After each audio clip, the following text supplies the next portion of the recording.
the UW Rep River Falls versus UW Madison Tyrotoxism game. Currently in the draft, we have a ban of Zach, Darius, Kenan, Mord, Silas from River Falls, and we have Twitch, Ari, Lulu, Jinx, Tristana from Tyrotoxism. Not surprised with what we saw yesterday with the Tristana and Lulu bans. Tristana Lulu ban. I'm not surprised to see the Silas ban. Very, Silas ban. Right now for River Falls, they're picking their last champion. We have Yumi, Viego, Syndra, Malphite, and Smolder. Ooh, and then over here for Tyrotoxins, we have Nami, Rek'Sai, Galio, Zaya, and looks like they're still whatever the deciding. top or mid pick would be, because Galio could flex into either spot. Interesting that Tyrotoxin bring out the Nami first game. I think that's very interesting because I think the Nami was very strong. The Gwen pick from Tyrotoxin. Gwen looks like it could be top lane going up against most likely Malphite, Viego in the jungle, Syndra mid lane. Galio going to have an easy time early against Syndra with Magic Shield, and Zaya going to be able to probably take down Smolder. Smolder is not the strongest at the early levels, but once he gets going, he is a force to be reckoned with. Yes. Although I will say that I think the Malphite's going to have a rough time against the Gwen in top lane. Gwen is very, very strong against the tanks. And Malphite, if they build tank, which most likely I think they will, they are going to have a miserable time. So what do you think coming into this game after seeing the game yesterday? Coming into this game, I feel that Tyrotoxism is going to have a very good time at taking hold of the entire just like field of play. This is going to be a fearless draft. So how we're going to be going for draft is that the champions banned and champions picked for game 2 will not be able to be on the field. That'll be 20 champions gone from everyone's roster, and we would keep these same bans. So makes them come up on the fly with some new teams. They got to make sure they don't ban things they would want to use later, and also take things that they would want to use to get a good advantage. It is a good question because you bring it out now and then have it get banned later in, but you still get the victory. It also makes sense also taking picks away from the opponent. Right here, I'm thinking that Gwen is going to be one of the strongest picks. If Gwen can get a good lead, that is going to be curtains for I would for RF. Yeah. However, if anything we've learned from yesterday, that River Falls is quite capable of turning the tide from the game, and they do have a hyper scaling Smolder. Although I will say not the same level as Tristana, where Tristana gets a 5-0 lead in the beginning of the game. You might as well just FF and say GG. Smolder, if they get a 5-0, it's still bad. Don't get me wrong. Very, very bad. And then let me correct myself on Fearless Draft. How it goes is game 1 goes as normal. During game 2, the picks are banned, and then bans are redone every game. If a champion is banned in game 1 but is not game 2, then it can be picked for game 2, repeat on game 3. So this means that whatever they pick now are now the auto bans for next game, and then they will be added with the bans. So next game there will be 10 champions 20 champions banned, and then the game after that there would be 30 champions banned. Yeah. All right, and I think Syndra, if getting enough ganks from Viego, can take down Galio easily. Here's a good thing about having Viego on the team to do ganks is that his W, which is his main form of CC, is actually magic damage. Yes. So if it hits, it could whittle down Galio's shield enough for Syndra to get some damage. Good. Yeah. I was going to say, I do actually like the selection here of having Viego and Smolder on the same team, because I think if Smolder is getting kills, it can really enable the Viego in the late game to get those kill resets and get that ult chain going. So I do like that combination of both Smolder and Viego, because Viego, let's keep in mind, Viego is no slouch either when it comes to scaling. No. Early duels with Rek'Sai are going to be very pivotal. Yeah. Because before level 6 and even level 4, Rek'Sai would just be able to hammer on the damage with, even level 2, that true damage is nothing to laugh at. No. Early game true damage, as if you're a League of Legends player, you should know, not not the greatest for early game fights and also late game fights because it's true damage. It can't be mitigated. Exactly. Yeah. So when it comes into early game on cases like this Rek'Sai, that will be just able to shred the Viego. Viego needing at least probably like up to level 2 to at least get a stun and then have his double auto from his passive Blade of the Rune King, which I'm glad they made that. They just made the actual item into his passive, and that's probably the funniest thing to me. Yeah, and I wanted to comment on something that I just thought of and I noticed with River Falls, because River Falls normally what the strategy seems to be is to really play around the bot lane, right? Yeah. I kind of the classic League of Legends strategy. But I'm interested because they are bringing out the Yumi right away, which is very, very, very, very curious for me because Yumi was really putting in the work the last in the one, and it can really enable that strategy to work. So it's very interesting that they're almost seem like they're coming out guns blazing this first round. I don't blame them. Getting a good lead can allow them to go for the second game and just don't need to worry about additional bans. They just need 2 games under their wing. So I definitely see where they're going for that. Absolutely. Well, I guess I just remember from yesterday, Toxin was very, very good at keeping the early game command. They were very, very good at macro, and they were able to really bleed River Falls. And it was only because they had a Tristana that was obviously quite fed that they were able to really use that to their advantage and leverage that to a win. So I'm curious to see what their strategy is going to be. Because what the good thing about Fearless is that it's not just worrying about the strategy for that game. You have to worry about the game after as well. There's a bit of strategy involved. So I'm very, very, very, very curious to see how that works for what their strategy is going to be for game 2. Yeah, I'm also seeing Thyrotoxism. They have 1, 2, 3 melee champs. They do. That is going to be rough to get in on Malphite, who is just going to be able to Q you, walk away. Smolder is going to play at a lot distance, and Viego has a long attack range where he doesn't necessarily need to be by you. Syndra's just going to poke out. It'll be very hard for them to get in without a good engage from Zaya's root, Nami's ult, or even a Galio engage. I do, because like I said, I do like River Falls comp here because Viego obviously can get the resets off, but Syndra is going to be really, really pivotal in making that distance for Smolder to do their thing, right? One of the worst feelings you can have in League of Legends is trying to walk up to a Syndra because you just get stunned, pushed away. QWE, you get hit, and if they're high enough level, you just get ulted. You just get ulted, and then you're dead. Honestly, then you're at that point, you're just dead. Okay. So I do like that their team count there in making space for Smolder and giving Smolder room to breathe and do their thing, especially with the Malphite, because obviously Malphite, their ult is very, very useful both defensively and offensively. So if they're trying to engage, Malphite ult. If they're getting dived on by the Rek'Sai or the Gwen, Malphite ult. Although with the Gwen, it's a little bit trickier because obviously if they have the W, they'd be just able to poke out, get enough orbs on the field just to like threaten alt kill. I feel like a lot of this game maybe we're just going to come down to the Syndra of whether or not they can make enough space and if they're going to get baited by the Gwen W's, because that hollowed mist really makes it difficult for Syndra to engage on them and make that space. And in terms of Charotoxin, I mean, you are absolutely correct. They have 3 melee champs.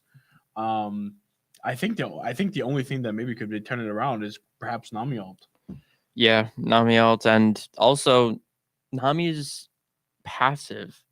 You know what Nami's passive is? Please remind me, and for the audience. Whenever you are casting an ability on an ally, they will get a little move speed boost of like 30 or something. So if your Q lands on top of them, they'll get a boost. If you heal them or if you enhance them. Nami's ult, however, will give them double the boost if it travels through them. So if you need to close a gap, they are going to be able to get in and get a few autos off before they land down from the knockup. And that is going to be the biggest thing to see if the speed matters in some of these scenarios. Oh, I absolutely think it will. And especially, I mean, obviously, I think it actually might matter a lot with Zaya, where because they if that move speed is enough for them to get Mm-hmm. out of a Malphite ult, that's massive. If it's enough for them to get out of like a Viego W Mm-hmm. or Smolder ult, like these are when it's gonna matter the most, I think. Because I obviously very famously known for dodging skill Yep. shots, especially with their ult. But honestly, I think they might need their ult for damage. Because Viego can get Controversial. quite tanky. That is one of the best ults in the game. I For would the agree. fact that you just have a snap pick, I press a button, I am now like pretty much invincible for the next 3 seconds of casting this, and then you can get a guaranteed CC. That is one of the like de facto best ults to And be both also just defensive and tons of damage offensive. too if you hit it. Tons of damage. Yeah, a Fed Zaya can shred a health bar on a recall. Even just leaving the feathers there to position and getting a few more out can just absolutely destroy a health bar. Sometimes even the threat of getting CC'd by that is enough. Exactly. Yeah, it's mind games. Zaya is known famously for gaslighting the enemy team that they're safe. The amount of damage output I've seen from that champion is too much that I can never fathom sometimes. Yeah, agreed. Agreed. Yep.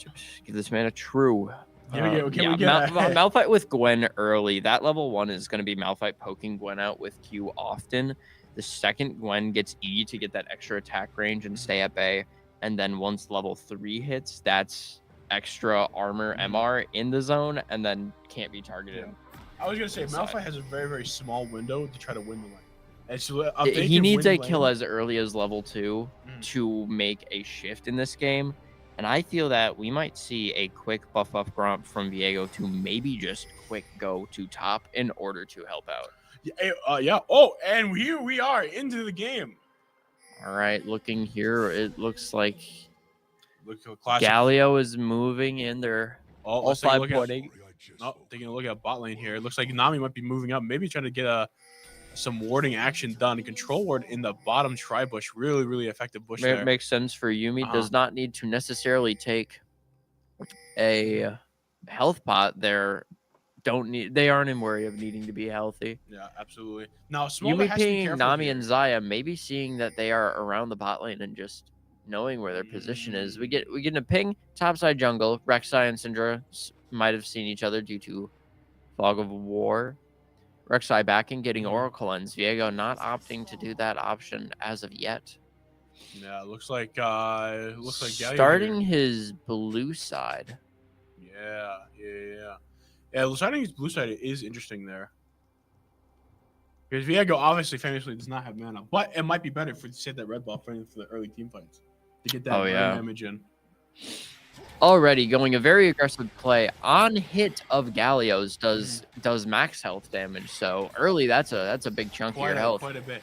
Oh, looks like Yuumi able to get some damage. Yuumi over there. Nami responding with a heal, getting back to healthy, but also dealing some damage. Yuumi once again getting these great hits in. Gwen just getting as much ticks of damage as she can. Once again, Nami going in with that and almost a half health Smolder. I was gonna say, I think right now for bot lane, their opportunity is now to shut down Smolder. Yuumi is such a good pick against Nami. That damage just getting stacked up over time, and Gwen taking the engage, going with E, getting the bonus, going in and getting a half health on the Malphite. This is what we call the Gwen problem. Getting summon Airy here being best. Nami using the E on themselves, knowing that they can get one auto off, extra damage. Yes. Looks like the wave is crashing in here in top lane. Once again, Malphite getting chunked here. Luckily, they had their shield up, but still getting stripped of that. Zaya going up and taking the control ward, but not there for their support. Popping the exhaust. Heal is out from Nami. But, yeah, keep in mind, they're also down in the exhaust. Oh, yeah. Yeah, we could see a Smolder engage with a flash here just to get the kill. That is little tick damage in on Nami. They are holding on for dear life. One Yuumi Q could do it with a summonary proc. I do like how aggressive this Smolder is playing because, Smolder, while they are weak in the early game, if they can get those couple of kills, that means they're getting to that late game where they are just unstoppable that much faster. And it looks like when getting another Q off on the Malphite is in kind of a tough position here. Down about 4 CS or so. But, like we said, trying to get off some of that damage there. Looks like Smolder here. Give me some Smolder things. Stacking. Malphite low on mana, really a tough position. Galio going down, looking for information, spots the Viego for their team. Ooh, that is huge. Preventing a Rek'Sai backing up here, seeing the Viego going in. Taking the Rek'Sai trying to go in, getting the stun. Viego low, getting the flash and getting the auto, getting the first blood here. Q almost taking down Smolder. Nami playing a bit aggressive. Oh, here we go. Missing it, flashing, Smolder. Not dying into it, and the fight is done. The fight is done. Looks like that was. I really actually kind of like that flash there on the Rek'Sai, really taking in the flash on the Rek'Sai. Even they got the stun, but they were able to get the knock up onto the Viego, and they had to run. Smolder here looking no worse for wear. Still trying to get damage. Rooting, popping, heal. Almost being able to take it. I think they're gonna flash here for it. Getting the move speed, auto targeting, not the champion. However, Yuumi is gonna have a Q up here. Zaya getting a level up, maybe being the difference maker in health. Mana for the Q. That's the better question. Oh, Malphite getting some things off here. Syndra looking to TP mid here, just to keep it down in mid lane. That is the one thing about Gwen that being so fearsome, is if they have mana, them being low health doesn't really matter, because if they can get a Q off, they can just heal it right back up. And looks like Gwen is trying to take the engage. Malphite opting for Arcane Comet this game, mostly for poke. Galio taking a little bit of a beating. Syndra being a little bit healthy here mid, able to keep the presence. Galio looking to back, Zaya looking to back. Gonna get a reset on these lanes as they're gonna be able to push, but top lane is being shoved. Nami's rotating up to get to the mid lane to help cover for the base. Also getting some warning out as level 6 is going to be very imminent here. They're going to try to get it, and that Q is enough, and the little extra auto range from E being able to take it, and that's level 6 before Malphite hits 6 himself. Looks like there is a bit of a gold disparity. Looks like Trial Toxin is up with 1k in gold. Still anyone's game, though. Looks like Syndra getting off some poke damage here in the mid lane. And looks like Nami is still there rotating through. We could see a small scuffle at Dragon over here. Absolutely. I wonder how bot lane's going. Rek'Sai getting Tiamat. Very good for jungle clear. Needed. Absolutely. Also just a good early game. Oh, yeah. Good for damage, good for getting off for clear. It helps. It's just like how Warwick would opt to take it just so that single target can get changed to multi-target. Although Rek'Sai does have a cleave, but then when that cleave hits more... getting hit by that Q is not feeling great for the Yuumi and the Smolder. Looks like they got chunked almost on the half health. Malphite back in lane, kind of in a tough position here. Down 10 CS, but that Gwen is just such a threat. Especially since it looks like they're just being able to bully them off the wave, denying them gold. It's going to be a tough game for the Malphite. Although Yuumi hitting off some Qs here. Oh, and Gwen going back in. Looks like there's going to be a small scuffle bot as well. Multiple pings bot saying to either go in, hey, I have this ult and everything. There is going to be communications. Rek'Sai looking to be on Dragon. Ooh, that was a good Q from the Smolder. They're really hitting both of them, getting that poke damage in. Everyone sleeps on Smolder's poke damage with that Q. Oh, yeah. Getting big damage in. That's the heal, but not going to be enough. Yuumi getting the kill for the team. Smolder hitting big damage on Zaya. Looks like Viego is coming in here, and Syndra's going to try to take Dragon, and red team secures the Chemtech Dragon. Looks like Gwen is still bullying that Malphite for their lunch money, and they will keep going up into college, which is also stealing their lunch money, as is Gwen just looking like here too. Nobody has a first feat yet. Ooh, the closest person to getting it would be Tyrotoxism. Yep, they are 1 kill away. Although River Falls able to get that kill before the Yuumi, actually, this one did not get the kill. Getting some good damage in. They got rooted. The knock-up from Nami. Last auto takes it. They had to pop barrier, though, to make sure that Yuumi did not get a little pick on them. Speaking of feats, that's the first one in this game. And they're also closest to the next one of having their own objective. Rek'Sai also making sure they get that, being on Grubs. Oh, yeah. Getting Grubs, getting the first feat. Looks like now the disparity's moved up to 2k gold. Looks like Viego here still clearing, almost getting 6 here, but is still behind on CS. Moving in, Galio seeing them in vision, moving a little bit forward to try looks to like Viego could be in trouble here because Malphite Syndra is moving up, Syndra having ult. This could be the difference, but they got the Grubs. So that is going to be very close here for feats. They're going to have to make a lot of pressure in order to get this. Yeah, I do like the fact that Viego did not go in on that. They knew that they weren't going to win. They are level 5. Rek'Sai does have a level advantage on them. And looks like Malphite backed. honestly, that is a back I don't like because Gwen was able to push the wave underneath the tower and now really denying them gold. The disparity is now 20 CS. However, the difference between what he can do in lane now, he has a cloak, and that's going to really help the amount of damage he has been taking from all of these Qs. Q barely missed the Yuumi. If the Q hit Yuumi, that is the perfect time to engage because they cannot go back on for the next 5 seconds. Absolutely. It looks like Smolder paying a little bit more. Syndra TPing back in just to catch the wave that is crashing in the middle. That's a good Q by Smolder, getting some tick off here on the Nami. Looks like Rek'Sai is heading down. Getting the Q hit. Ooh. Looks like they are going to go over the wall. I do not blame them with about 3 feathers there. That could have been a root. Could have been a root there. Nami using bubble, no CC for the support. I will say the Smolder has done a good job of keeping up in CS. Only a 5 CS disparity, which is quite good for a Smolder. Viego being down in CS and in a kill is very rough. The team Nami, great. Needing to flash there not to get CC'd. That's actually kind of a W here for Overfall. If they got CC'd, that would have been the kill though. Looks like Malphite still getting bullied for the increased J's that he wore at high school. Getting Q on. Dodged that one, thank goodness. And is really going off here. Gwen going in, getting big chunks damage, and down here on bot, that's good. We're getting an ult here, dodging the ult, dodging everyone. Rek'Sai, although getting the knock up, flashing on. True Damage uses ult to get in, but pushed back. All 2 ults not able to take him down. Viego going back in, getting it, going in with Xayah, but dies before he can even make it back out.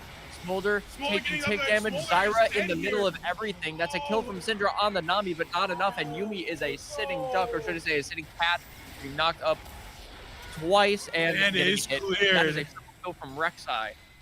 No, wow, what a play. If it wasn't obvious to it beats now, I think the team would beat Cyrotoxin. Absolutely. I was quite impressed with the falls. I think the only mistake there was the Viego flashing and ulting there. If they would just walk away, that was a huge win. Viego immediately got knocked up by CC, and they cannot do anything. When here, seeing it, running in, and not going to be enough. Like they, oh no, the heal was just enough. Flashing on, but getting the shutdown. The flash.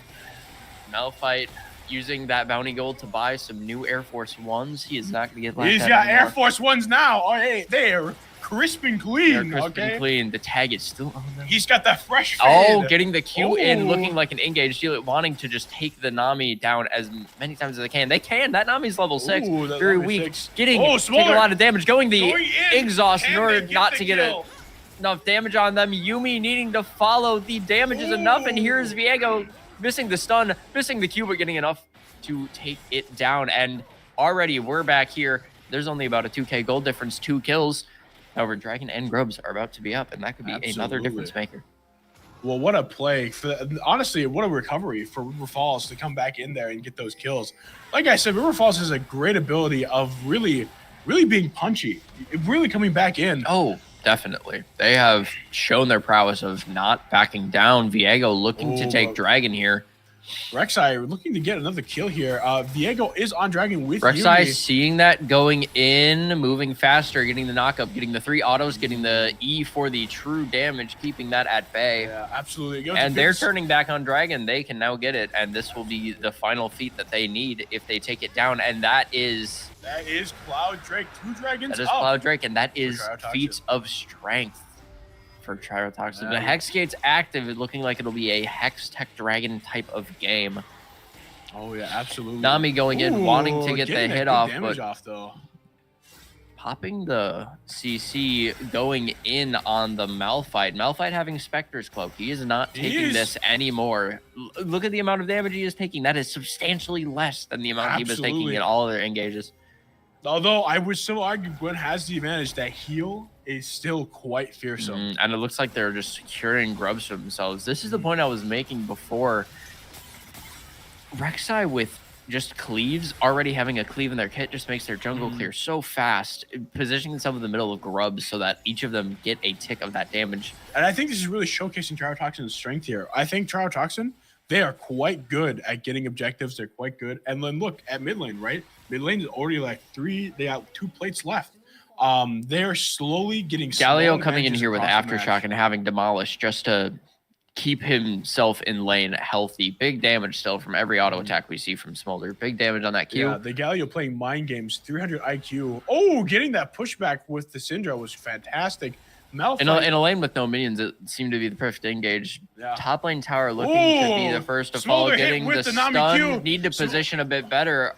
Using the move speed to get out. That is a missed ult from Nami. Going at 2 ults here on the bot lane, missing the root, getting big damage in, barely missing the CC, and that fight looks to be a neutral state. However, Viego is here to shake some things up. Is he going to W flash? He does not have it. Deals some big damage trying to get the 2 autos. Looks like Viego's he will die here. Nope, running off with his life. No, everyone complains about Yuumi healing, but can we talk about Nami healing? Oh, yeah. Absolutely. Yeah, did you see how much healing that Xayah got? If they hit a teammate with their W, it bounced an enemy deal damage, comes back to do more healing. That was an insane amount of healing from that Nami. The only thing they have is the heal support item. Yuumi needing to have the same, however. Oh, looks like Syndra might be getting something here. Taking the heal from taking the big heal from Nami and using their own barrier to survive. Yeah, getting that barrier out was kind of a W here. Rek'Sai looking to want to close in. Rek'Sai in the bush. Syndra none the wiser. Getting hit, and true damage. That is an unstoppable kill from our 5-0 Rek'Sai. Rek'Sai really being a menace out here, really protecting the brood. Oh, Rek'Sai, in my opinion, is one of the strongest junglers. They have the ability to stick on you. They have the ability to get vision information with their ability to go underground. They see the footsteps of any enemy. And they just have true damage that they can stack as easy as 3 auto attacks. I think my friend Lily would say it the best. They have the ability to get you. They do. They absolutely. It looks like Smolder here is in the bot lane here, trying to get some vision off as they are looking for some more kills. But Rek'Sai really is pushing that advantage, maybe trying to get another kill on bot lane here. Because if they can shut down that Smolder... Tyrotoxism having tier 1 tower mid lane and almost tower falling. Look at the Galio. RF. Look at the Galio. Galio is planning on coming in. The deepest gank I have ever seen. Pushing him towards where Galio is. Getting the taunt, getting the knockup, getting the second knockup from the ult. And Yuumi also falls. What an insane gank from Galio. Going all that way deep into enemy territory just to get him flash here from the Gwen to dodge the CC. That is a second. The Galio ult up. Galio here. He teleported up. Get down, Mr. President. And Malphite ulting super defensively, getting out of that fight. Someone call the mental asylum. The Galio is insane, and they need to be locked away. The deepest gank I have ever seen into the biggest ult or not. The teleport. It was a teleport off the biggest teleport. Oh, there was no way he could get there without. Oh my gosh, he is. I wouldn't blame him if he got closer with teleport to ult. Yeah, I'm surprised I didn't see that. I could have believed it. Looks like River Falls here is in a bit of a tough position here as they are getting Rift Herald. Also, can we talk about that? Galio went for the deepest gank with ult up.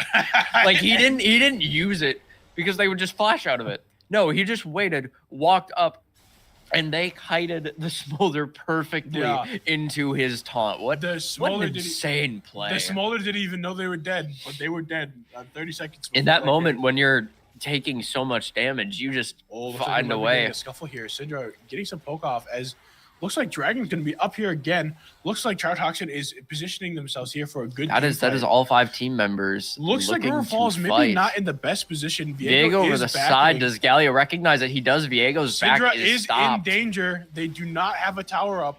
And looks like Rek'Sai is going in That's on the big Syndra. Damage from the Smolder ult. Rek'Sai in on the Syndra. Syndra using ult to take care of it.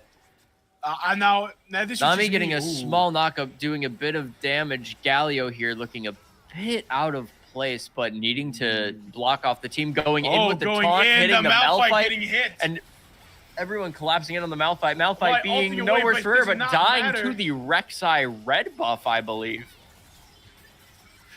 Yeah, I would say this.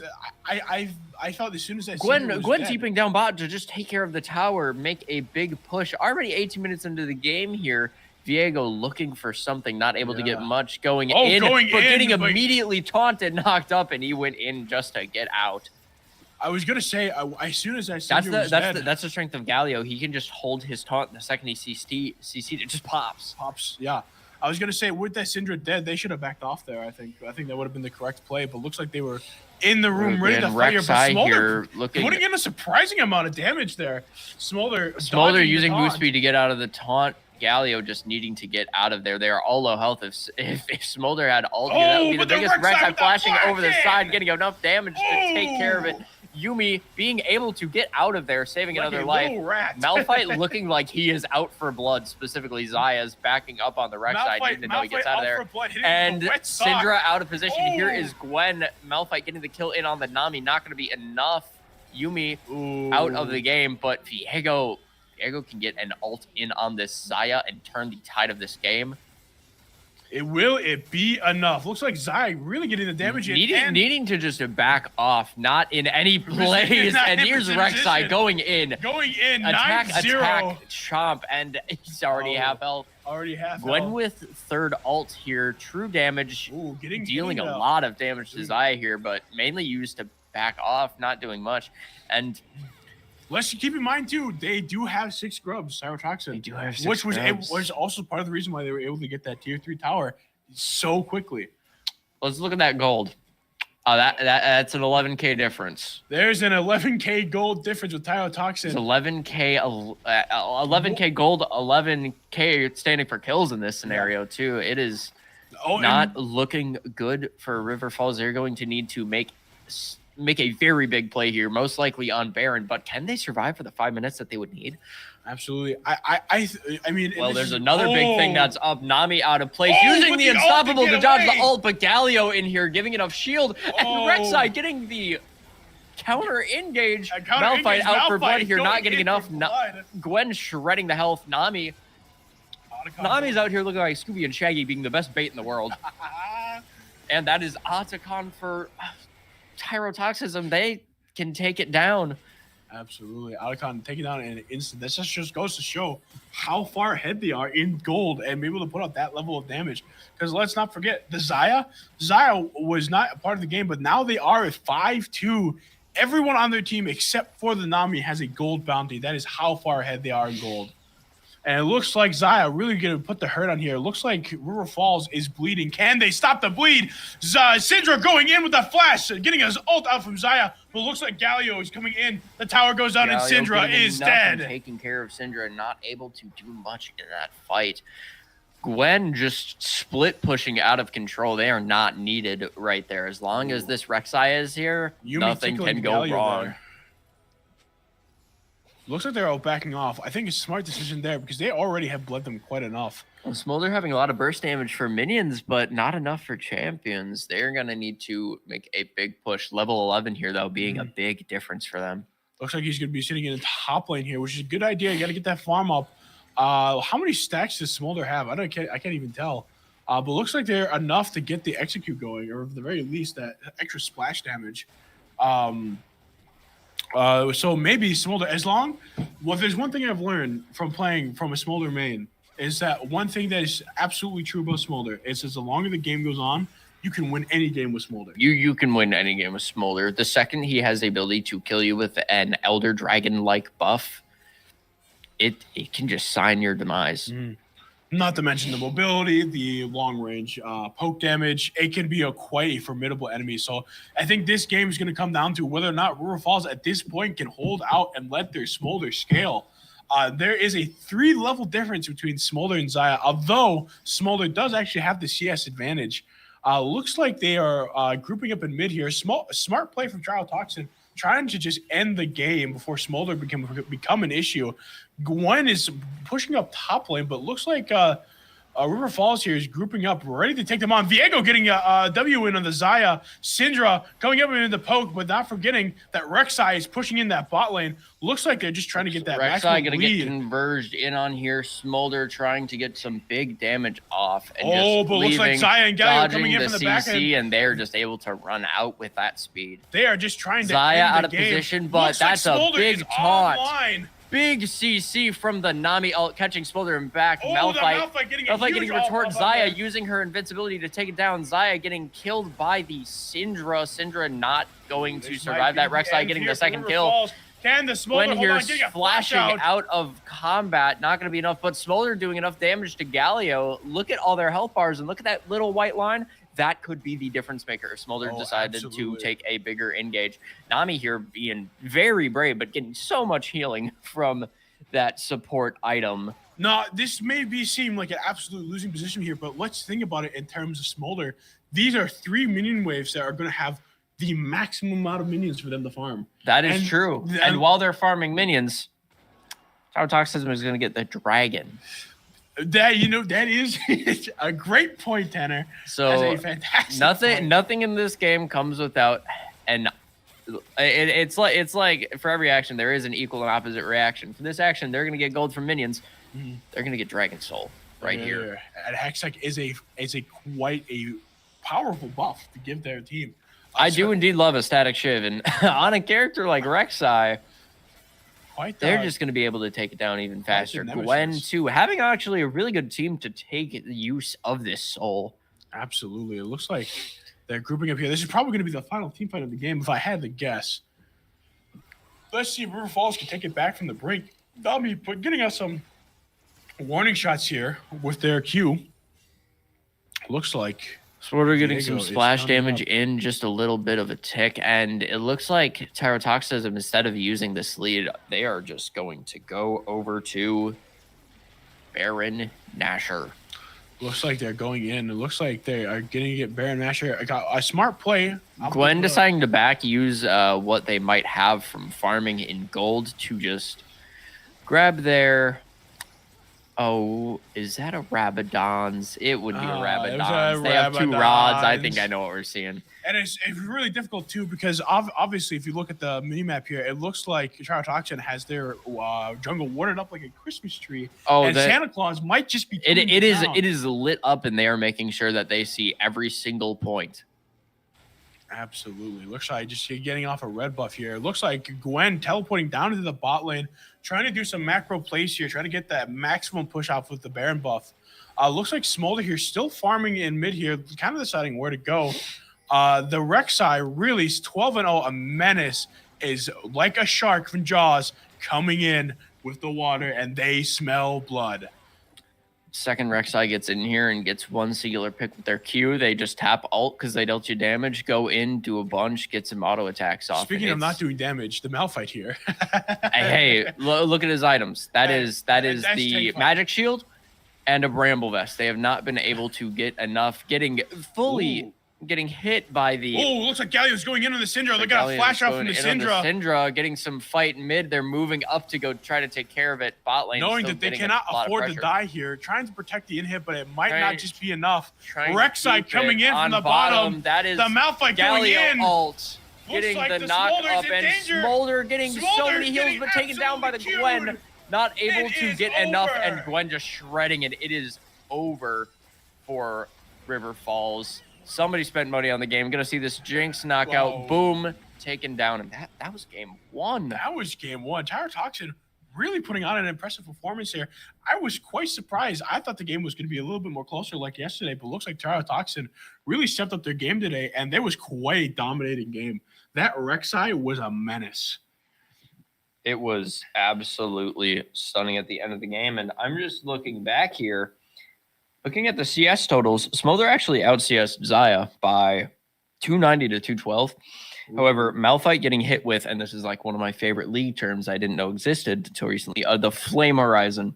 It's when you beat your opposing laner by 100 or more CS, is what Gwen did to that Malphite. That was over 100. They had so many kills. They just had a leg up on the competition. I'm honestly not surprised because as we were making jokes about the Gwen taking the Malphite's lunch money, that's absolutely what was happening. They were bullying them off the wave. What does Malphite to do to farm? As soon as they walk out, they get harassed. The only thing, Malphite, like I said, there was the only early chance to get it, and Gwen was just not letting them get it. And then once they hit level 2, they even win it in half health with that. All you need is 4 autos, rip your Q, and they just take way too much damage. Absolutely. Now, I wanted to say something. I think River Falls still has a chance to bring it back. Oh, 100%. With the Rek'Sai gone, that's big. Rek'Sai and Nami are two threats that they would not want to see again. So with this draft format, they're not going to get to see it again. Yeah, and maybe that was part of their strategy is to play off champs, and then once they come into game 2, they can try to reverse sweep it back. One thing that I would like to note too is that they're like I said, their team fighting ability is still on top of their game. Because if we remember that early game fight where that Smolder almost escaped and the Viego went back in, if the Viego didn't go back in and they walked away, that was an impressive team fight and a really impressive ability to get their teammate.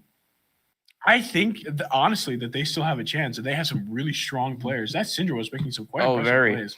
All right, well, we are going to be taking a little bit of a break here before we come back into game 2, and we will come back when the draft is going and when we are setting up the game. See you around.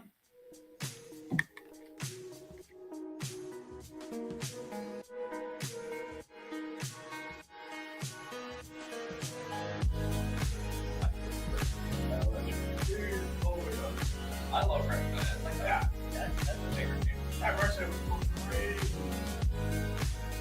Like real talk, like Rexlambo was like I think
Welcome back. Welcome. Hi. So we are getting into the next draft. We're about to do bans. Once again, Fearless Draft. The current ban champions are the ones picked last round. So we will not be seeing Yuumi, Viego, Syndra, Malphite, Smolder, Nami, Rek'Sai, Galio, Xayah, and Gwen all off the table.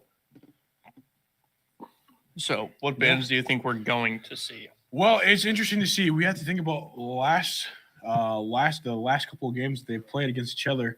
We're trying to remember some of their strong picks. I do remember that they did with Nami at the table. Maybe we're definitely probably not going to see Lucian. Mordekaiser probably is going to get banned again. If I had to guess, Olaf maybe. We'll have to see, but I'll be very curious to see what the strategy is for River Falls coming into this game as Smolder's gone alongside with Yuumi, which was a very, very strong pick for them.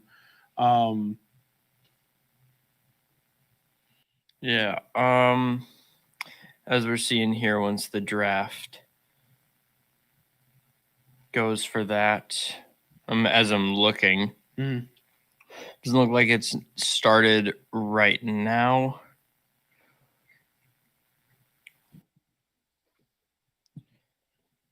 The first champion not banned. However, I think we're going to see our classic strong picks that can be banned. Like you said, Mordekaiser. I feel like maybe Mbessa. Mbessa would be a good man. Do you think that Mundo's going to come out here to play? I think he can go where he please. Absolutely, Mundo does go where they please. But I'll be interested to see what the strategy is. Do you think we're going to see a return to form and get a double mage bot lane, an APC perhaps, maybe an Ahri pick? I think we could see the APC. I think it was a strong pick, but honestly, it wouldn't be surprised to me if Tristana was picked. Honestly, yeah, Tristana. Oh, looks like we're getting into the banning here. They have not decided what to do yet, and they decided Jinx. Yeah, Toxin has first out of the gate banned Jinx. Really, really good play because Jinx is just generally strong, especially with being able to get the excited resets and being able to move across the board. Looks like snap pick of Darius ban right off the gate. I'm gonna look at supports here. What would be good with Jinx? Honestly, if I'm going Jinx, give me a Renata. Give me that buff. And they are banning Tristana once again. That champion is not going to get to see the light of day. Is Zach getting banned from River Falls here? Tyrotoxism going to have the one up on the ban. Absolutely. Now let's see what Tyrotoxin comes out here for the third ban here. It could be. Looks like they're thinking about Ahri. An Ahri ban would be a good ban because Ahri is just, remember, a very, very good pet champion pick. And looks like they're locking in the Ahri. Looks like the charm is River not coming Falls out today. Going with their same bans from last game, getting that Kennen off the board. And that is a snap pick Lulu from Tyrotoxism right there. Something that was banned last game, but now isn't here. But it's going to be off the table for a potential game 3 if Tyrotoxism goes in. However, I think if they have Lulu on their team, they're making a plan to win. River Falls here going for the Vi Hover. Not fully picked yet, but we did see Vi yesterday, and that was definitely a strong pick. Absolutely. Yeah, it looks like they're locking it in, getting that guaranteed armor shred and the unstoppable ult. Now, does that mean they're going to be having a game where they play around their bot lane? Because we saw Vi as a bot lane play around comp last time. It could be. I'm very curious, though, what their response is going to be to Lulu this time, because Lulu was quite strong. Remember that Lulu ult underneath the tower play yesterday. They were really doing the work, Tyrotoxin, with Lulu. Looks like they're locking it away. Pick.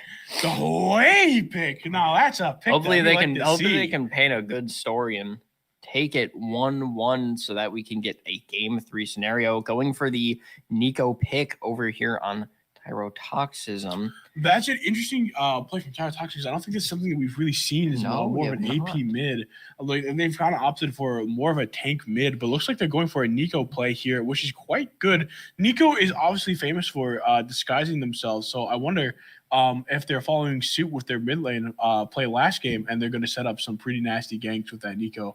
Looks like they're locking Ashe here, hovering that. A strong combination with Lulu.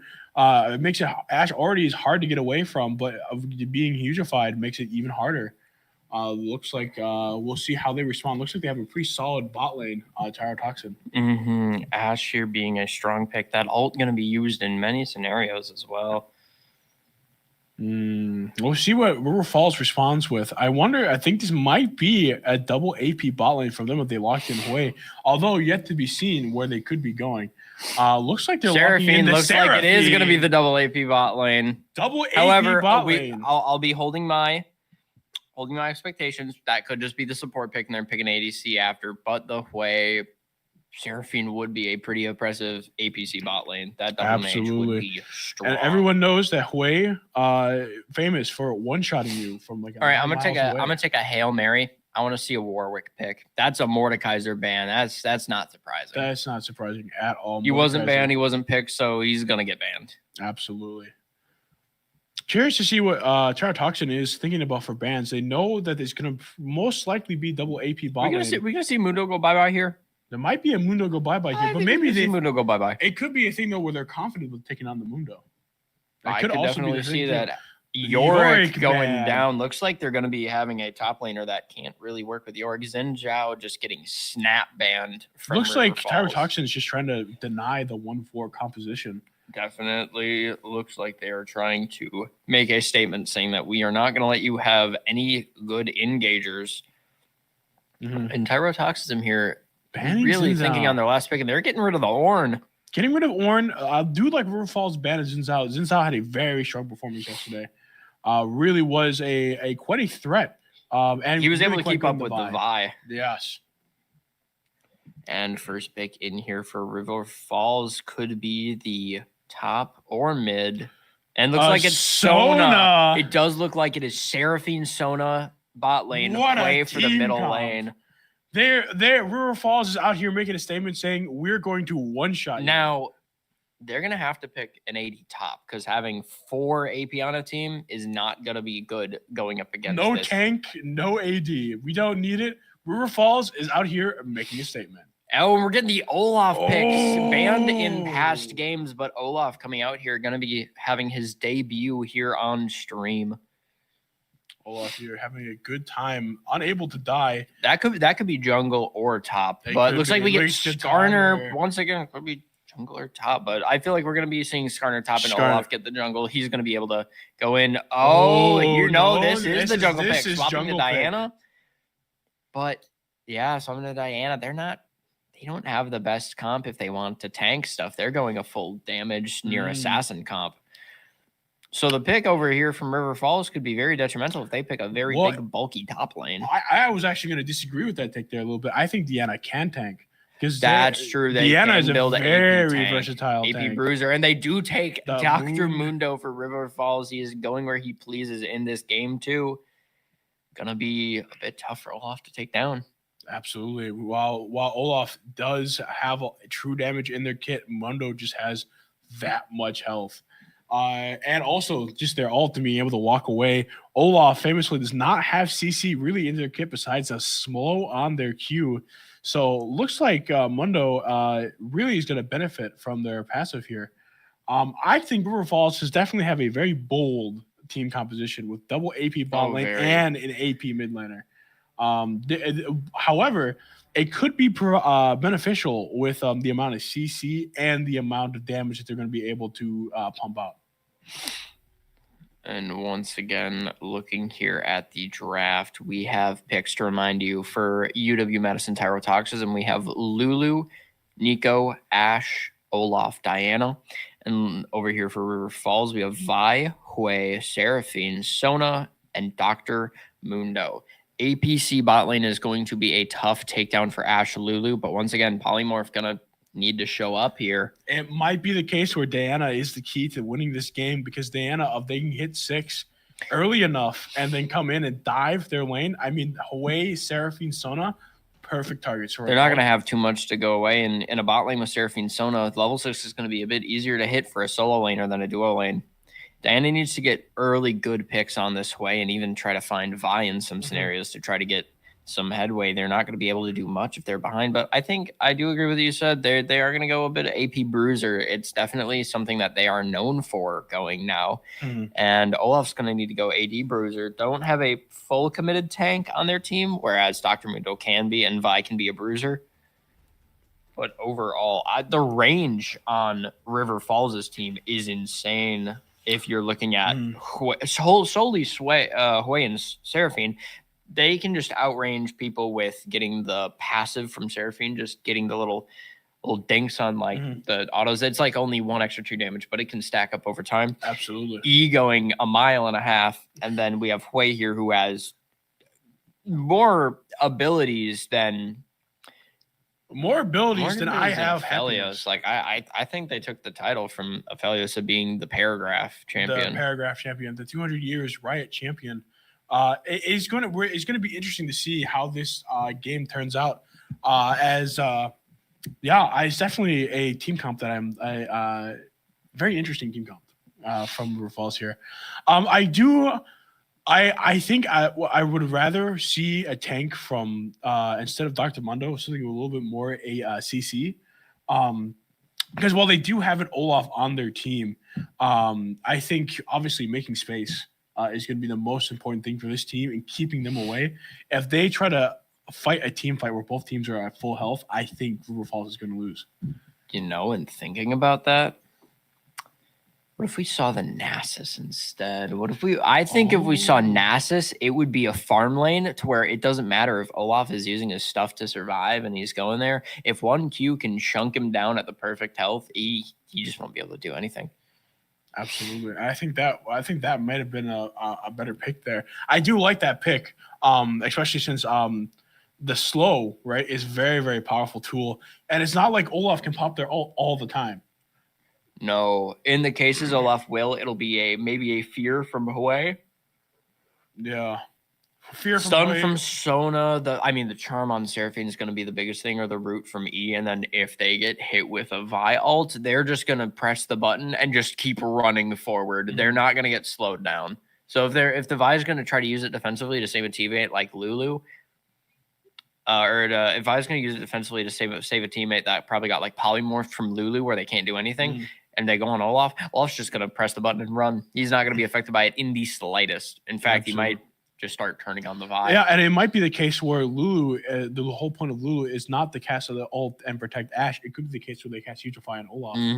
Because if Olaf gets into that backline, it's over. If Olaf needs to get in and then Lulu pops ult to CC them, you can just go in and just absolutely go ham. Olaf, one of those champions, of course, that has more attack speed when he gets lower health, which is also helped by his E doing true damage, but taking a bit of his health away from doing it. So if he needs to hit that threshold, he just clicks the button, deals the damage, and can go ham. Absolutely. And then not to mention the combo potential here with Ashe, Diana, and Olaf. Speaking of Ashe, are we going to see like AP poke? Where it'll be poking out with W. Sending you guys in 5. It could be the case. I think it's probably going to be more of a AC Ashe. Well, I think let's take a look at the game that we have up on the screen right now.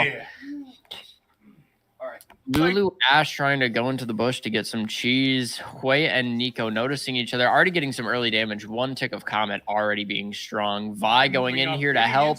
Hui getting already some good damage in. Yeah, let's not sleep on Hui and their damage because they do quite a bit of damage. Looks like Mundo and Olaf are both playing hide and seek, and looks like Hui is going in, getting some good damage in. The half chunk, and now that I noticed it, Hui has summon Airy, very big for the champion, who can give his teammate shields to proc that to help them live longer or deal the damage to the enemy. I'm a big proponent of the summon Airy. Looks like that once again. Tartoxin is playing very, very aggressively in that bush. A favorite strat of mine in the bot lane is to sit in that bush, and as they walk down, get hit with a Blitzcrank Q. But looks like they're just going to sit here, and it looks like River Falls has smartened up to that strategy, and they're sitting in behind. Looks like Vi is starting here on red and Diana blue, both standard starts for those champions. And it looks like Mundo is walking right past the Olaf. And Lulu getting in some early hits in the Seraphine. The Seraphine missing. Ashe getting into the early game damage there too. Olaf really putting on the hurt on Mundo. Will it be enough? Probably not. The fight on top lane looking as if it could be straight up 3 levels away from here, but both champions known for their fighting potential. Absolutely. Seraphine getting in a good amount of damage, but Seraphine is also half health, half taking some damage, getting poked a little bit there from auto attacks. It looks like Olaf might be getting the first level up, picking up his axe to get a little bit more in. Doing the true damage does not mean anything to Mundo. Mundo there with a pixel of health, also running teleport, ghost, no flash from him today. Let's look at some of the sums that we think. We got Seraphine with teleport. They're going to be able to get in there if they please. Absolutely. It looks like it was a really smart play for that Olaf to sit in the bush, get some of that early game damage. Olaf having the level up on Mundo on top, just going to be able to throw a Q out, already get the extra damage, getting greedy with that, going to run up and grab his axe, going in with the first blood. Not going to be able to make it though. Never mind. It's like flashing out in time and using, that's right, W gives a shield. Absolutely. That was a change that happened a while back, but a good change for that champ. Absolutely. And it looks like Lulu is low here. Mundo already kind of hurting, already kind of broke. Their not choosing to teleport back to lane because they see that Olaf doesn't have it. They don't need to match it. Absolutely. Looks like getting up that's the next level from Sona, going up to poke, getting some damage in. That's a small slow from Seraphine just to get the damage off. Absolutely. Looks like they're going to push in the wave here. Ash Seraphine here with Conquer as well, just to have that extra sustain. Ooh, looks like Vi did get revealed by the Ash E, and looks like Diana might be coming up to contest. Oh, you know what I just realized? Seraphine's ability to use Conquer well, if they have multiple stacks of their passive up, every hit procs Conqueror.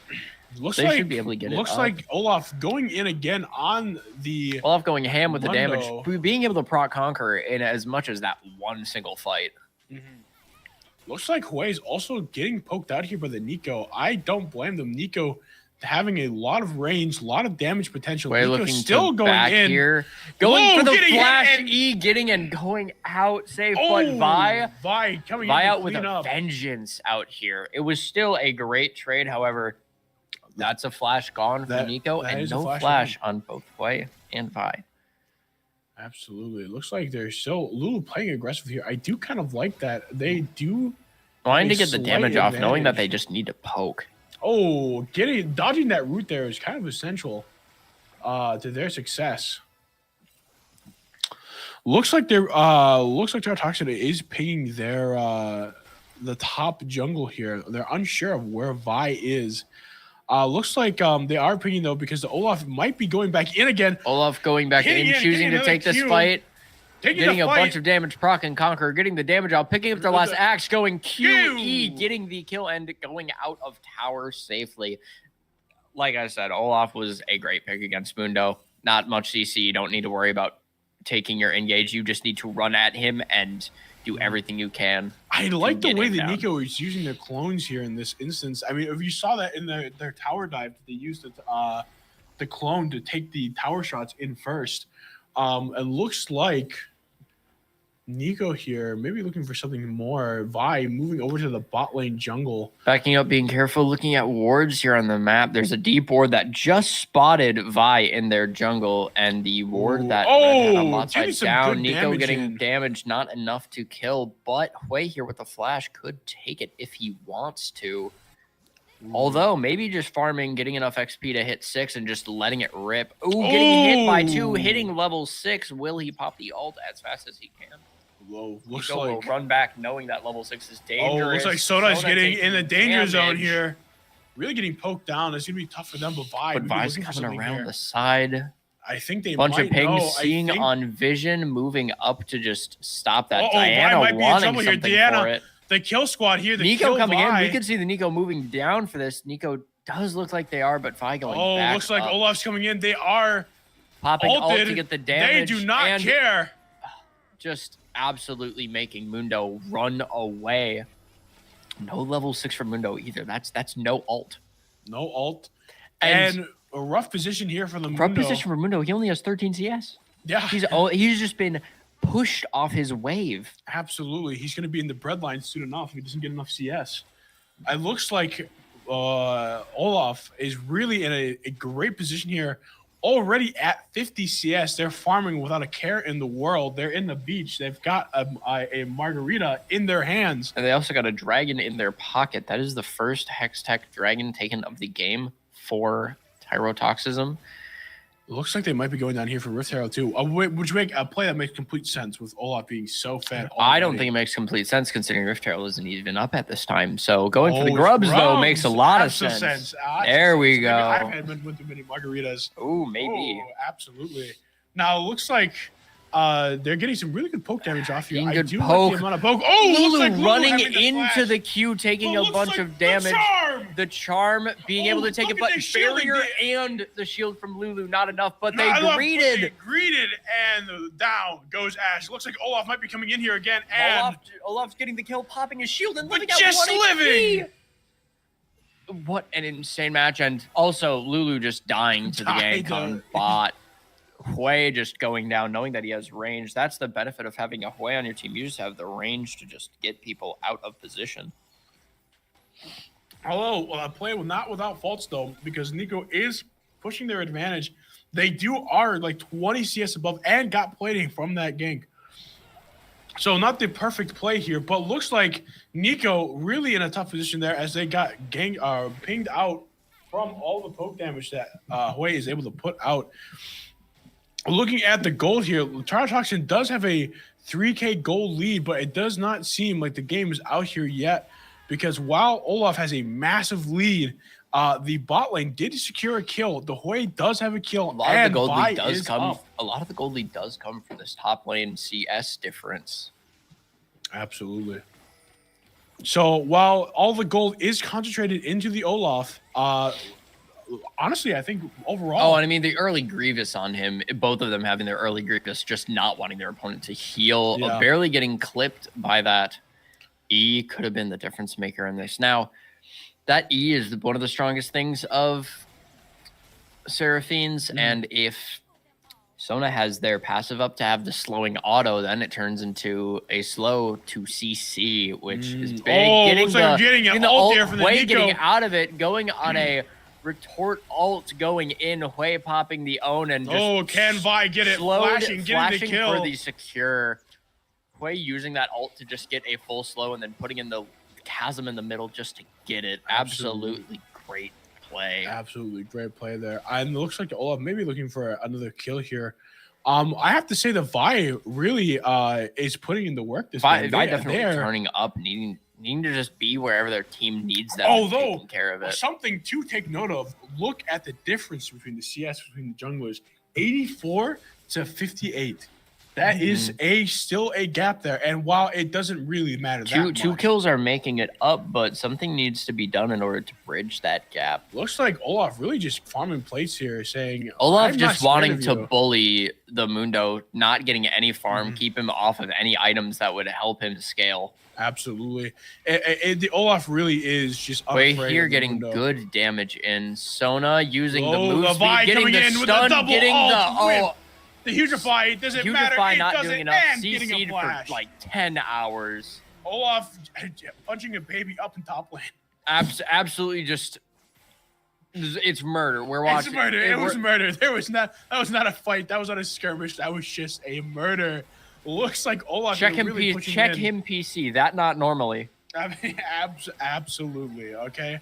Looks like though Vice did get another kill and will Mundo just windmill slam this teleport on the table just to get back in the lane? He will be doing that, going in over the wall, getting the kill, but no, it was an execute. No gold went to the team. No gold given. No gold given. Still taking not good. Away, not giving the gold to the team that would honestly need it, and a 2K gold difference is bigger than a. What a gank! That was an impressive gank. Yeah, impressive gank going over the wall, going in. That's where a Hextech Rocket Belt is a great pick for Nico, just to get that little extra movement to bridge that gap that you need. And not only that, but Deanna was able to already with their gold lead, but I was able to farm off plates with grubs. And they were able to really push that advantage. Looks like, speaking of plates, looks like Ash is looking to get some, but Sona really putting in the work here, pinning them down. Lulu coming in with the slow and the shielding. And it looks like Vi is coming down once again. Maybe look at the items right here. We got Rod of Ages on Seraphine going a more defensive build on Hui. His Black Flame just being able to do that damage. Sundering Sky on Vi. Absolutely. That first Q guaranteed into the next auto, chunking their health away. Oh, and getting the Q slow, popping ult, going in, using the slow, and getting one last Q, going in, hitting the E, and just getting out of there. Absolutely. Looks like Olaf here really is absolutely becoming a monster. You can hear Skrillex in the background as he ascends to monsterhood. Of course, and as we're seeing here. Looks like Olaf is going to be able to take tier 1 really, really early into the game. 12 minutes into the game. I'm a big proponent for that. I Stride Breaker on Olaf is insane. You just go in, get the Q, slow them, and if you just need to run at them more, you pop it, get the other slow. Getting the setup. Big double ult here, ult doing a little bit to keep them alive, popping the ult in. Vi just not letting them breathe on the bot lane. It's going to be interesting to see how this plays out because the Olaf pick might be the thing that wins them the game because that combo will not work on Olaf. That combo will not work on Olaf. And even if he gets caught out on a stun, he can press it during CC. Absolutely. That is one of the most powerful things about Olaf's kit is his ult.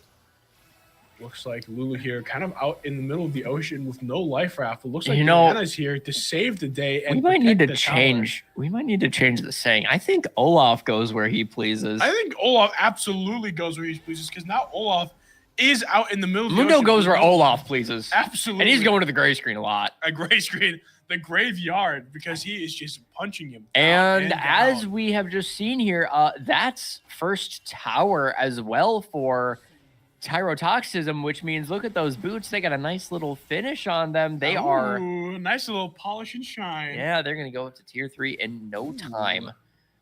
Looks like Hui maybe thinking about going up because the Olaf is kind of rampaging. Hui looking at that. Nico though, checking out the Thwei, getting the root off on the map, but Hui getting so much damage from their ult into it. 1 HP, but not gonna be enough. That slow will not do anything to an unstoppable beast like Olaf, getting his 6th kill. This time not on Mundo. Absolutely. Looks like Olaf here is really in a position to really help their game because the one thing about Olaf you have to keep in mind is that while Olaf is extremely powerful in the early and mid game, he does fall off in the late game as his damage is not able to come However, with them absolutely taking all their turrets, because as we see, they're just running it down in the best way possible, of course. If they don't get to late game, that's not going to be a problem. Absolutely. And I 100% agree because Olaf does not care. They're just hitting the tower. Mundo really is powerless to do anything. Looks like Olaf may need to ping his team for help because looks like their tier 2 is down. 14 minutes in the game. Tier 1 taken at 12. Tier 2 taken at 14. Looks like they are looking to keep the gas going because now that the lane is really open for... looks like Olaf might be going in again. Mundo being a sitting duck for this engage. Absolutely. That's not really a whole lot. But he gives up the kill. The shutdown to the Hui. The Hui is so big here for looks like Vi here in trouble. Vi getting polymorph, not able to queue out the defensive ult from Ash just to secure that kill. Absolutely. It looks like Nico here might be trying to make some plays here. The tech here to get the clone back and make them pop out. They know it's warded. Looks like Ash really Ash just needing to close the gap of small CS. Here going in. That's one big Diana getting 2 charms. And the knock up from the engage, getting both of them down. Lulu here taking a little bit of damage, close to death.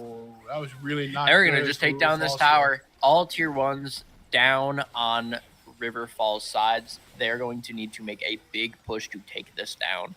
Absolutely. It looks Vi going in here, going to try to most likely smite over the wall. Vi getting that smite over the wall with the vision that they had. Absolutely. Hui pushing in mid lane, trying to get something going. Olaf still in top lane. Mundo and Vi walking down. I don't know what Mundo is going to do. They have 79 CS. and are probably just going to die, but we'll see. I maybe will eat my words. Oh, looks like Mundo going in. From the Vi, they're going in. He's backing off. Vi popping. Oh, the flash going in. After the Lulu, getting the Q onto the Lulu. Final auto attack off on the Ash. Absolutely going in. Diana getting the kill on the Sona. That's going to be a little bit less healing for the team to go in the fight. And as they're playing, Denjing look at it, 1v1 not here. Enough for Diana to take it down. Diana really in a good position here because Mundo turning that 2-kill into an even trade. Mundo missing the Q, getting his damage, missing the root, healing a bit more, popping ult again, going crazy. Can they kill the getting it? Can they get right here? They do get it. 4K. 4 kills and Olaf taking a tower. This is a massacre. This is an absolute massacre. Way over here. If Diana didn't back, Way was getting converged in on it in the worst possible way. Absolutely. We could have seen the unofficial Penta right here, getting to see 2 double kills from them back to back. An amazing 1v2 from the Diana. What a play! What a play! What a game, honestly. Oh yeah, I've seen Diana's gameplay there from just knowing when they needed to go in. What a stellar moment.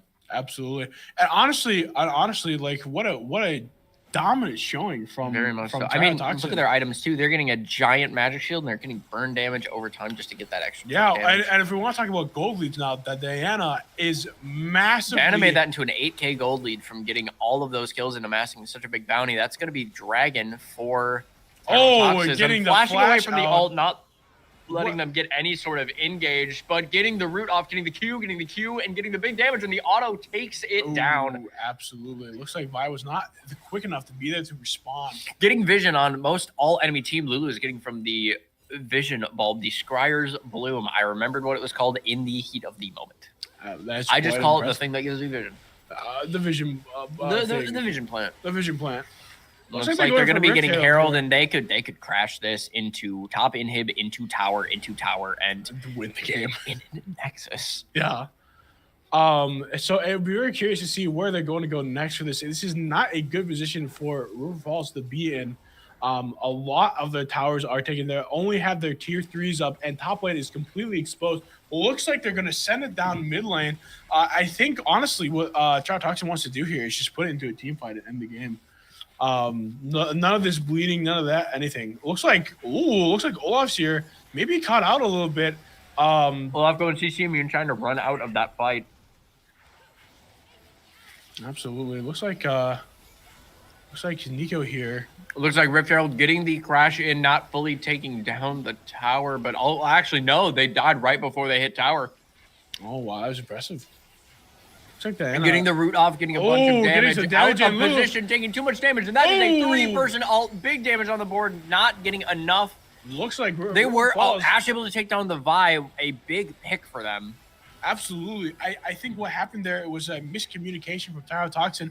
They didn't have the Diana, they didn't have their Olaf, and Olaf was without ult. They were not in a position to be going in and trying to finish the game there in that moment. And now Vi getting taken down is a blow to River Falls. But Vi did get a nice 2-piece though on the team. Vi being a big saving grace for this team. Absolutely. The Vi being really, really kind of carrying the team on their back. Getting kills and securing them. It looks I was about to say Atakan is in the top lane. Who will go for it? And right as I am about to speak, blue team just is like, all right, you heard him, go for it. Absolutely. It looks like this is going to be a contested Atakan, though. Not like we've seen previous games. It looks like they're denying Toxin. They're denying River Falls their red buff. A good play, making out those small advantages that will really help them win the Atakan fight. Looks like Nico here is pushing out mid lane and really getting the wave set up where they need to be if they take Atakan.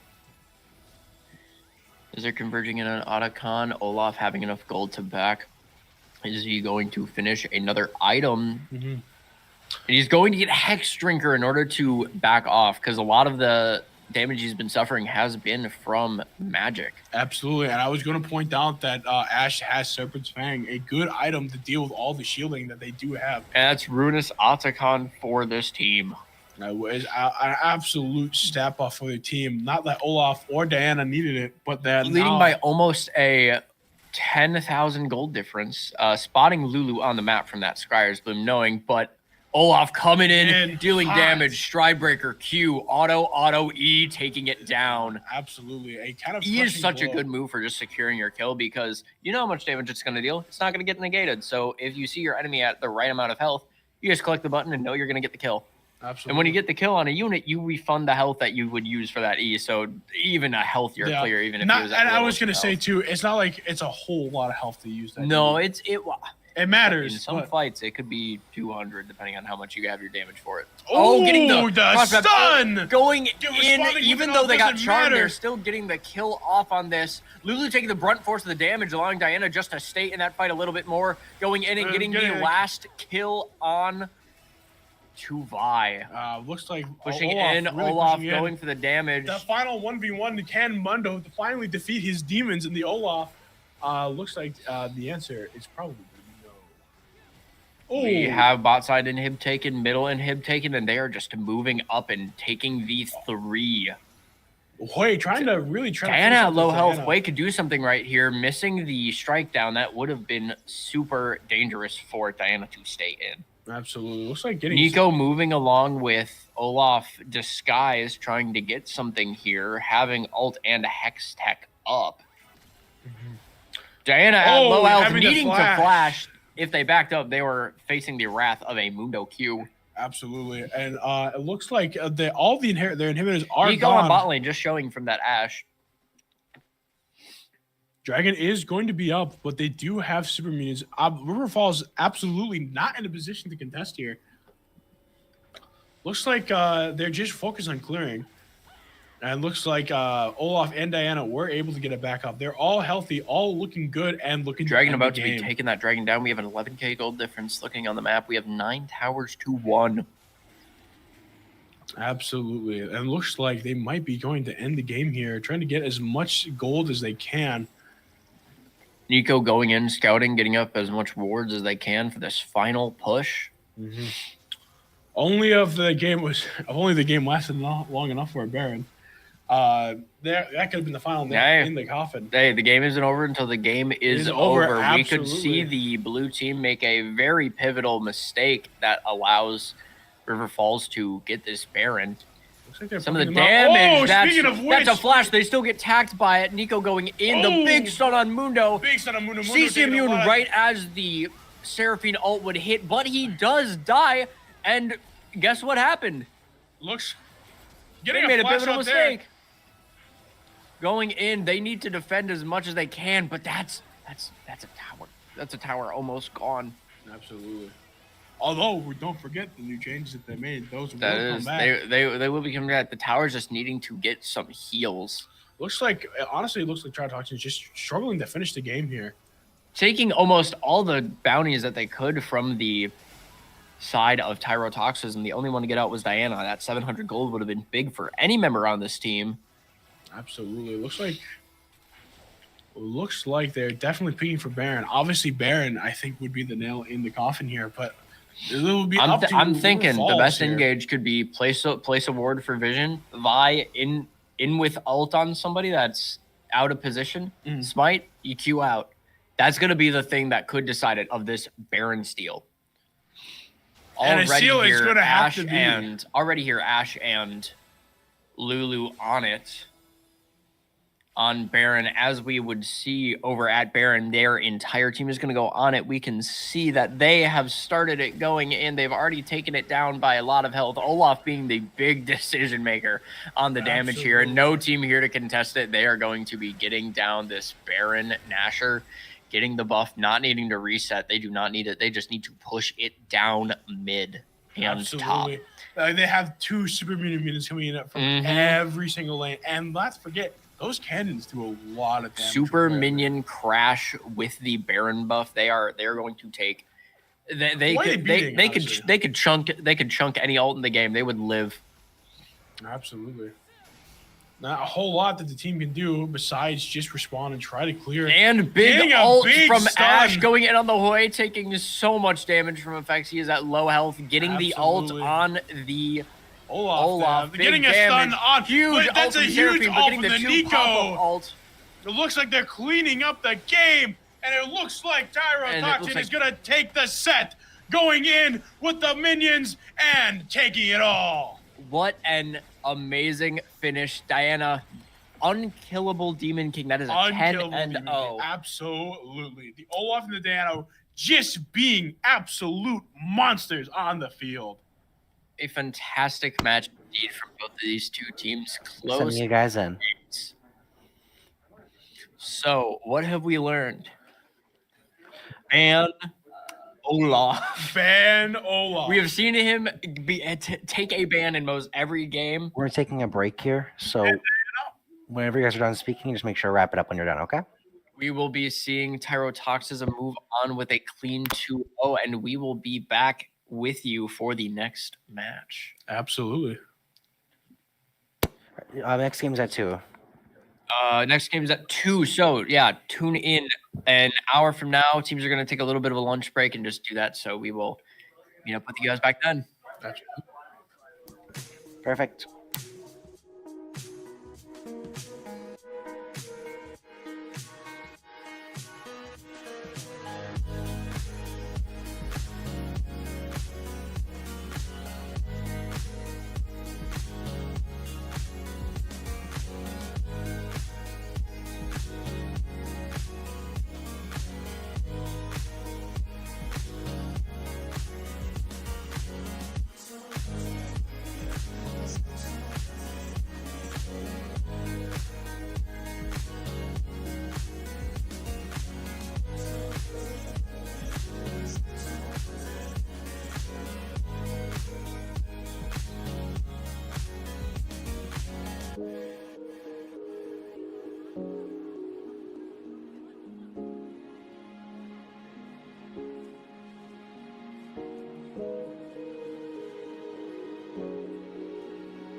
Get to shit.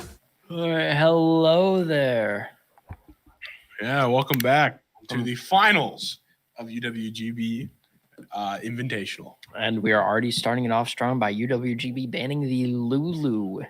Not surprised, as that is seemed to be one of Tyrotoxism's favorite support picks. Absolutely. One of the few, and we're getting the retort by getting rid of the Jinx, and then Rek'Sai going. Unfortunately, we cannot see more of that Rek'Sai action for now.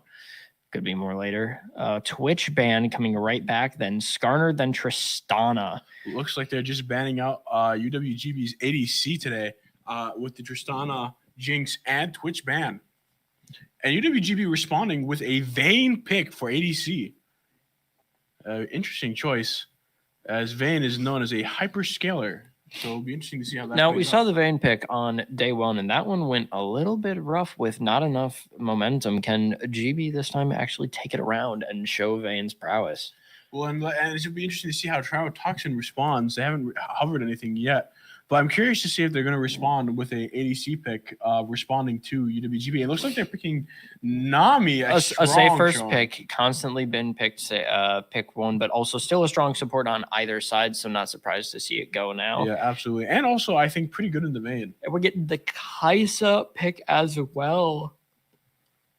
Kai'Sa being a notorious meta pick for the bot lane, especially being strong together with Nami, able to get those basic attacks empowered. So Hovered over, still not decided yet, but looks like Kai'Sa's the pick. But a last second switch to Ashe Nami, just to control the lane. This pick right here might be a counter support pick from UWGB here, with only having a Vayne on the board. Ooh. And they do counter with the support Milio.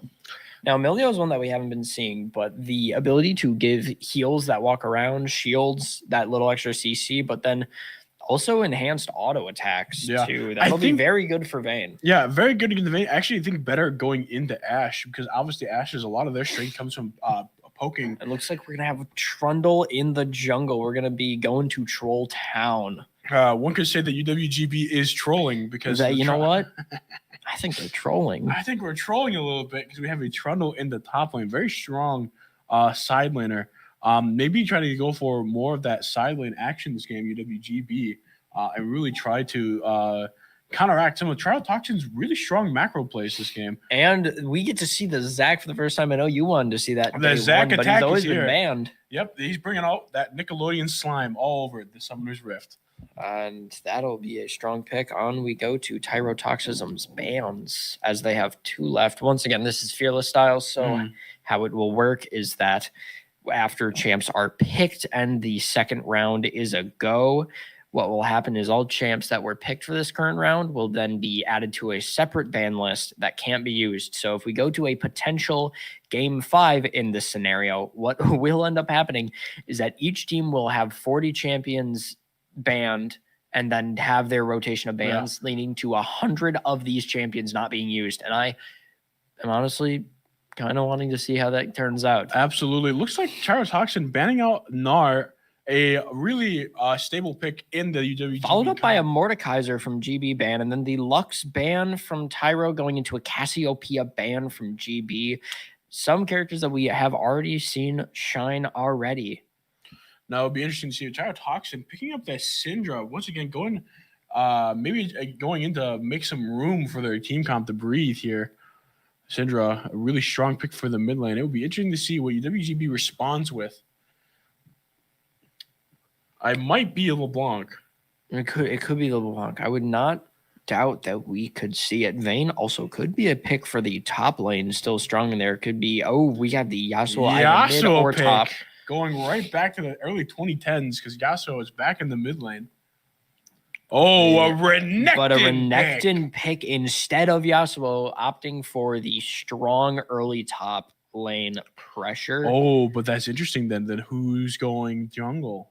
Trundle. It's got to be a Trundle jungle. That's an interesting pick here. Trundle used to be a very good jungle pick, but he has not been seeing the limelight as of recently. More so stronger in the top as a side laner split pusher, but we will be seeing here what it is finally picked, and it is picked Ahri for the mid lane. Another strong pick that we've been seeing throughout the days, but this time on a new team. New team. And honestly, like a very, very safe choice for UWGB to round out their team comp. Into the Darius. It's still a hovered only for Darius, but both Zach and Darius, a two set of champions we have seen constantly banned. However, the strategy in Fearless could be you get to play them for the first game, but now they're permanently off the table.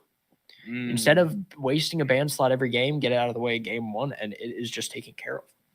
Absolutely. I do like the Trundle pick for the jungle. It really seems like the UWGB, part of their team comp is just kind of the bonk them. Because Renekton's really good at the single target stun and single target damage. Trundle is same as well. Very, very good at single target damage. And if left unchecked, can carry the game. Oh, it could totally carry the game. I am curious to see mainly how top lane goes and what happens for jungle scuffles. Zach and Trundle, two characters that can hold their own. Zach with their little bit of sustain, while Trundle is able to put on a debuff with the chomp, but also just be able to wail with damage if W is up for extra attack speed. I'm curious to see how the Renekton Darius matchup is going to go here, because Renekton notoriously also a very safe pick for the top lane. You're never going to be upset with a Renekton in top lane. They're always a safe pick, especially for a first pick. But curious to see that they picked them later in the draft, if they knew that they were going to pick Renekton. But like you said, they were hovering Yasuo, so maybe not as planned. Looking for more such of a pick that could make an impact. I think still going here with the Renekton is a better choice. They realized most likely that Trundle, they would need maybe 2 tanks, but also have some decent amount of AD shred on their team. Yeah, absolutely. Could have been picking from mid as well in that scenario. So maybe seeing what the team needed and opted for the Ahri instead. Absolutely. So, taking overall, if you had to choose between the two teams, who do you think drafted better? Looking at the two teams, I believe the one that drafted better in the terms of overall, I believe Tyro went better in terms of having Zach and Darius. They noticed that the ones that were constantly banned were not, so they are opting to pick them instead. However, for the Fearless draft, getting those two out of the way immediately is going to be rough for them in later games. That is true. But I don't know. I think UWGB may be holding back a little bit on the ADC picks. I think maybe banning all the ADCs game one, maybe not the smartest move from Tyrotoxic, because obviously if they're banned now doesn't mean that they can't show up later in the draft. And Tristana especially is Tristana, Twitch, Jinx, these 3 champions are staples of UWGB. So there is a possibility that they are going to show up back again. Definitely right here. Looking in at other factors in this match, Milio is going to be very helpful on bot lane, trying to just give shields to Vayne to take care of the onslaught that is given. As we see, Nami has early damage potential with W and Q. W being the biggest one, because if they put an E on themselves, they'll be able to attack on that extra damage. Although I was going to say, though, I do actually like the Darius pick into the Trundle and the Renekton. Darius is very, very good at countering melee champions, especially for punishing them when they play too aggressively. Because obviously Darius has plenty of heal in this kit, and obviously their execute. So it will be curious to see how the Trundle and the Renekton are able to respond and really make a play there. Definitely. For these bans, I have a feeling we'll be seeing all characters banned at least at one point in this. I would not be surprised to see if... Honestly, I would not be surprised to see if Lulu, Rek'Sai, Mord, Cass, and a different bot laner were the entire team for one of these next games, or if they're just going to constantly be banned, not letting the Rek'Sai happen. Yeah. No, especially since we obviously Tyrotoxic, their jungler came out with a very, very strong performance with Rek'Sai, really getting that value out of that true damage and securing kills for their team. You saw how versatile they were with the holes that they make with Rek'Sai, getting around the map, clearing the jungle quickly, and also putting the pressure on the team. I mean, Rek'Sai really was kind of like an ever-present threat. I think Trundle is going to be on that same vibe of that. Just being able to latch onto you, slowing you, even with the pillar, just to stop your momentum. And then once that ult hits, that's a bunch of your stats taken away, and Trundle can use to just defeat. Same thing with Zach. That the ability to jump in and the sustain that Zach has fighting is going to be a factor in him not dying if his teammates can protect his blobs if he has passive up. But Darius, I remember seeing in the Noxus Ionia game of yesterday that Darius was able to do a lot by just stacking on so much bleed. No, and you always have to watch out as a fellow top laner myself. You always have to watch out for Darius and their ability to stack bleed, especially in the early game.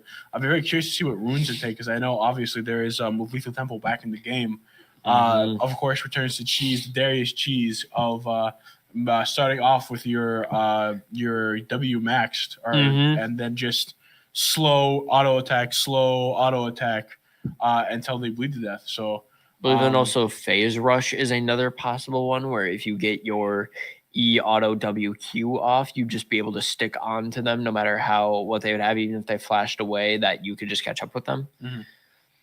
Definitely an interesting match to see.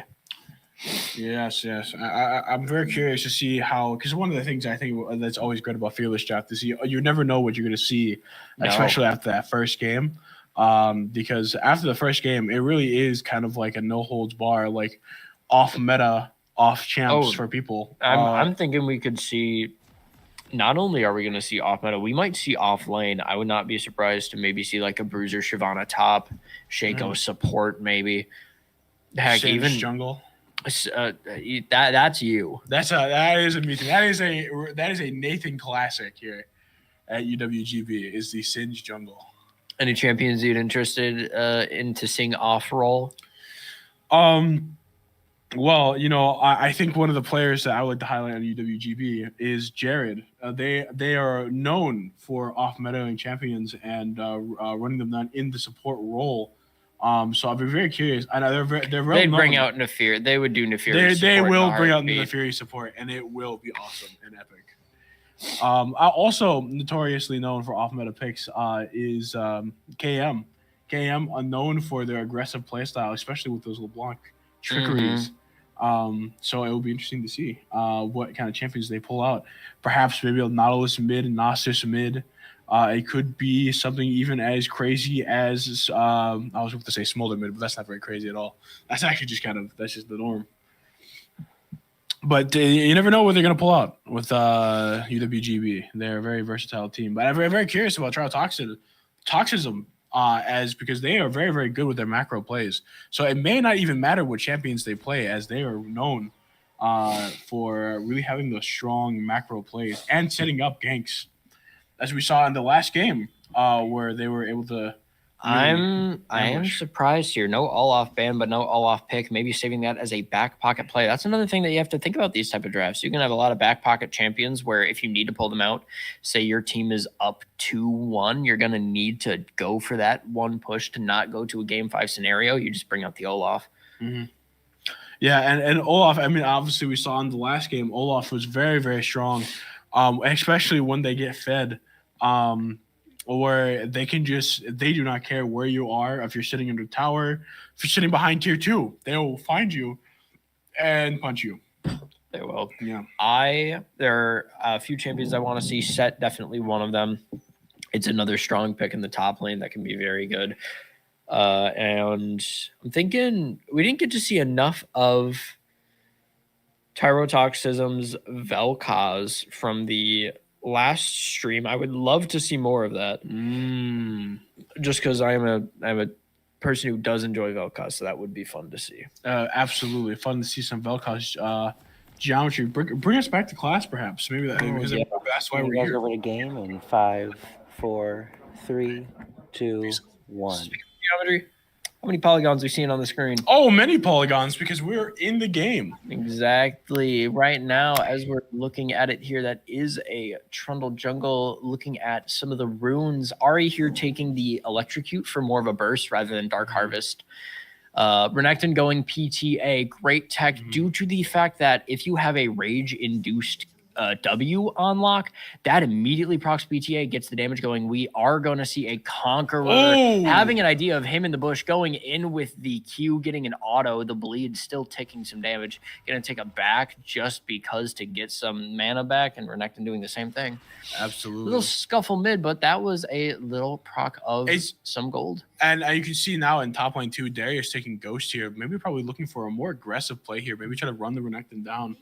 Looking at the characters here, we have Aji on Renekton in the top lane, Verdant Chaos over here on the Trundle jungle. Looks like starting blue here, but looks like so far that UWGB does have a little bit of an advantage when it comes to wards. Really getting that Raptor vision. And it could be helpful because Zach seems to know, though, and they're moving around the ward. Smart thing to do when you know that there's a ward in the Raptors. Exactly. It's a very smart play. We have DTM here, Ari, Val Echo, Vayne, Judas as Milio, Yellow here as Darius, Pumpkin Pancakes as the Zach. We have Chach, there we go, as Syndra. We have Udeo. And Kuromi on the I was going to say, looking at the the bot lane, Ari's such a big poke. And look at the mid. Ari is a bunch of poke lanes we have going on here. Nami, we're seeing the same strategy just to go up, get the procs, get your gold, hitting the double hit W. And I was going to say, I do like how Kuromi plays the... looks like Darius popping Ghost here. Hitting the level 2, needing to pop, getting full of the blood. Getting the level 2 beforehand is very helpful in order just to make your push. I will say, while Aji is down a flash, they did get Ghost up, and they still do have their Ignite. This could be an amazing Ignite setup. Could be on the next play. We're getting a question ping in the jungle here. Not enough vision to know where Zach might be going. Getting the max range Q on Ari, max range Q. If you're at the tippity top of it, you're taking both the true damage on the way back and the match damage on the way forward. Proc of that, as we just saw again right there. Perfectly spaced. Perfectly spaced Qs from KM. Absolutely. Looks like Cinder here is looking a little low. Maybe have gank potential here, but Zach is in their blue and side. Trundle is in Trundle the bot is coming lane down, looking for something. Getting the stop from the ice pillar, but the flash lets them go out of it free. Chaos Verdant taking a bit of damage, needing to use the heal to get out of there, but the slow from Ash is just keeping a person down. Although I will say they didn't score any kills here. Getting the stun that's here. The pull, that's the auto. They did get stunned back. Aji might be in trouble here with the bleed. Almost getting the full stacks, being dangerously close to I was gonna say I would say bot lane actually got out there pretty positive there for UWGB, because they did get a flash out and they did not score a kill. And with the wave crashing in on them, bot lane looking like they have no flash or heal on the side of River Falls, and only no heal on the side of... looks like we're getting another gank from Verdant Chaos, getting the pillar up. River Falls, sorry. My apologies from Tyrotoxism. Ooh. Looks like that was a mistimed or misfired Vayne E, pushing them forward, getting them out of the gank. Probably was trying to hook it onto the pillar here of Verdant Chaos's pillar here for Trundle. Zach invading, maybe setting up a gank here. This could be a potential for a tower dive. KM going in, getting the kill! But the flash dodging the kill. Still big, nobody having one kill, only 1,000 gold difference. I think that's one of the scary things about Ari. Not only are they very mobile, and not only do they have CC, but they really can 100-0 you in a moment here. Looks like there is going to be no tower dive on top lane, but Zach is invading and did get a lot of CS there. Looks like they're slightly ahead in the edge there, but looks like nothing of note there for top lane. But Ari's backing here. Looks like there's going to be some setup here for Dragon. Dragon is going to be up here. Trundle looking to go more to top lane. Ari cracking the teleport just to get back to that mid to maybe get Prio. Here we have Judas hitting the proc of the Q on there just to get a bit more damage. Valeko taking a bit of damage back as Vayne, but dealing the same amount back to Udeo's Ash. Looks like Ashen does not have enough health, but it looks like Jared does not have enough mana. They are getting booked out, but Aji going in, procking in here. Procking in, dodging out of the way of the CC, by that, but going for the flash. Yellow over here on Darius did pop the W, trying to get the auto off, but was not there in time. Yeah, and in fact, with no they might have been flash, looking no for ghost. they might have been looking for a flash auto to guarantee the Q for the bleed. looking Using like ult KM getting in, no ult on Syndra here, and getting the final hit. Zach coming in trying to save something on bot lane, trying to get a flash in, but Val Echo dying to Kuromi and Udeo on the bot lane. Zach here safe under tower, but it's not enough to get saved from KM. Looks like Ari here really on the... Darius looking for something, maybe trying to hit level 6. Right now, the game is still in equal place. Going for Dragon here is going to be the first big thing. And Grubs, we could see another moment where one team goes to one and one goes to the other. Now, I was going to say, this is kind of an awkward position here because now Ari is kind of forced here to decide, do I stay here and help for Dragon or do I back? And looks like KM is choosing the back here. As looks like they know that bot lane here is walking back and they're not quite there yet. And it is very, very interesting here to see. Looks like looking to play here for Grubs. Makes a smart decision here because obviously Aji here is in a tough position. They are getting bullied off the wave here a little bit. Grubs looking a little bit better right now than Dragon. You only get 2 chances at getting max Grubs, and they are just trying to go for this. The entire team pretty much converging in on the Grubs just to make sure it's gone. There's 3 Grubs for Tyrotoxism. Although it does give Green Bay the opportunity to get some more farm. Already, like the farm here is pretty even for the most part, except for top lane and jungle, where it looks like top lane, the Darius has a bit of an edge when it comes to laning here, really bullying Aji off the waves here, making it difficult for them to farm. Looks like Kuromi here is coming back down to their lane, so maybe setting up some vision here for Dragon. But it might be a while yet as Zach is in the top brush here. Looks like he's gonna be a little bit off here before we get to a Dragon fight. Does indeed, as they're going, getting their camps mid lane, getting a little bit risky with mana. It still could be anyone's engage on mid. Bot lane getting warded up, and top lane Darius looks like they're going into protection right now. It looks like they're going into Aji. Being able to take a chunk of health, getting the W hit, popping ult in order to get the extra health to not die to that. But missing going in, missing the Q, they're able to take it, almost dying to tower. Ignite was not enough to take it, and that is both players taking their leave and backing. Yeah, now 2 sums down from Aji will be rough in later. Looks like Jared here is getting a bit pinged here. And getting stunned and with the Nami Q. Getting stunned, unable, but popping ult in order to keep them alive. Trundle going in, not enough speed, getting 1 attack, popping ult to get looks like extra damage, going for the Ashe and getting the feat of strength for UWGV. Yeah, that was actually quite a nice play there from Jared, really popping off the ult there, really saving their lives. Although Jared, it may not be enough because Jared did get caught out with the Nami Kuromi coming back in, getting the heal. Zach there to respond well alongside with Syndra in the jungle. KM popping up, going off for a fight here in Dragon. I do have to say, Tyrotoxin does have the advantage when it comes to ward, having a ward both in the top and bottom tri-bush of bot lane. But it looks like they may not contest until... No, it looks like they might contest here. It looks like Ashby looking in for an ult. Kuromi getting in some ping damage here.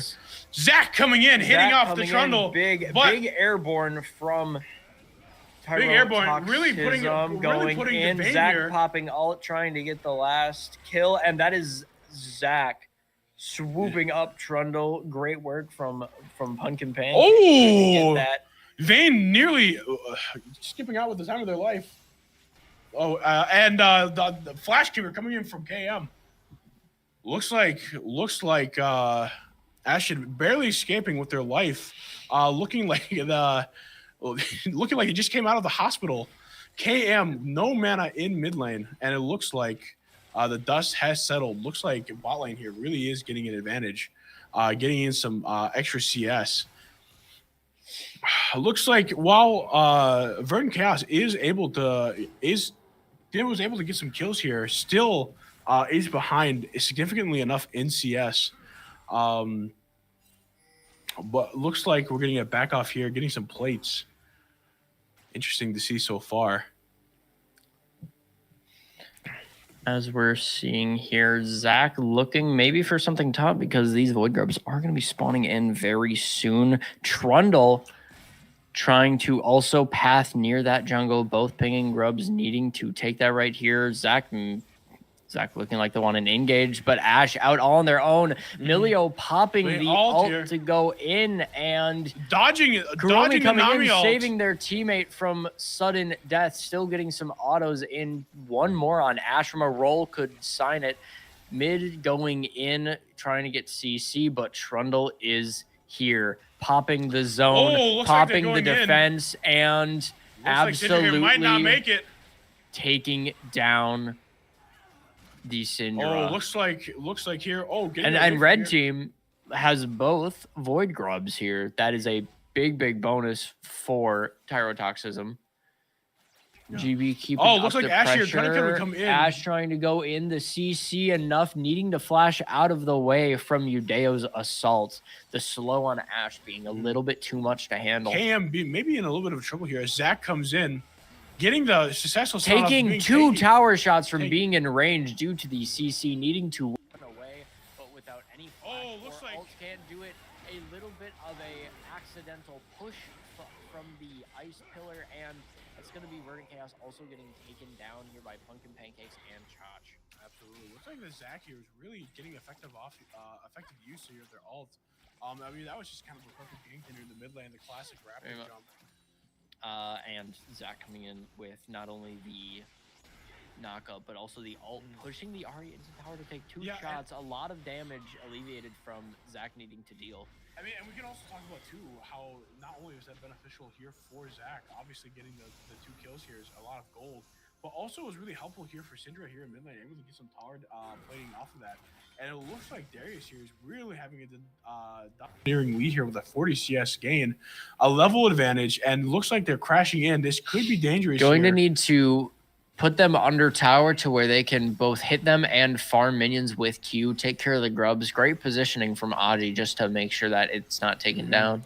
Looks like Milio here giving us a lot of shielding here, but looks like Ahri is about to get converged on in the jungle. But here. Putting in quite a bit of damage. Barely misses the knockup, but a fight will ensue both there and bot because junglers are fighting. That's a cleanse. Double cleanse from the team. Oh my goodness, look at this fight here in mid lane. Getting that kill! Trundle cleaning up. Vayne getting the kill here. And can Ahri escape it? Ahri not opting to dash over the wall. Zach reading that, but KM just held it for dear life. Still moving in. Either about to chase or just take this farm with pride. I was going to say KM breaking the ankles off that Zach. Oh, very much so. Sometimes the best thing to do is nothing. Absolutely. And let me say, that was a good whole lot of nothing that I saw of not doing anything. The Zach did jump back in, trying to confirm the kill on KM. Zach pushing away from tower. They do not want to give up that tower. However, bot lane tower looking very close to fall. That could be the second feat here for UWGB. Tyrotoxism needing 2 in order to needing 2 monsters. Yeah, that was the name. I was thinking, and I'm like, no, they got grubs, but GB here needing either the tower or 2. And it looks like here that is going to be another dragonfight scuffle here. It's going to be interesting. I think actually very important here for Tyrotoxism, because if they get this, they get the feat of the hunter, because they get the last epic monster they need of getting the 2 grubs. Kind of need to contest here, but looks like they're opting not to. It looks like with Aji being here up in top lane, looks like they don't have the strength to contest that. So it looks like they opted to chill out and get some farm in for the Trundle, because Trundle is clawing their way back. They are shortening that gap here in CS, really letting themselves breathe here. And they're like, okay, we're going to let you take the Hextech here, but we're going to come back in force to get both Rift Herald and Dragon. It looks like Zach here maybe setting up something in mid. deciding whether or not to go up or down, but looks like also UWGB has the same plan. making a little push, stepping up, threatening more damage. Trundle wanting to converge in. Trundle moving in for that. That is a half health moving behind. And as we see here, getting the ult going off, for the flash, getting knocked together. The CC from Trundle making waves. And speaking of waves, here comes a Nami's ult, getting the guaranteed kill on the Trundle. Darius still making a big push, trying to get something of a lead. Right now, they are somewhat even other than the CS. Renekton, though, having a full item up. Darius, who is specking more into boots first. Boots first. Looks like they're going to be getting item here. It looks like Zach here looking up to set up a tower dive here for the bot lane, which will make sense because they are quite strong, but looks like... looks like UWGB was able to find out their plan. Thwarted the Zach. They could smell the gank incoming. Zach using the Q that they hit to take care of the ward to pull them in, trying to get a CC opportunity from the Nami. That was quite a high-level play there. Only person on team Tyrotoxism that has ult right now is Darius. They will be looking to use this maybe for a big push. However, we have only one ult once again in the top lane here from GB, a more defensive ult from Renekton. Yeah, and it is interesting though because it is going to be used here because Zach is looking and they are looking to get a rift. And this could be a tower take from the bot side GB team. They're going to take it down and get the first.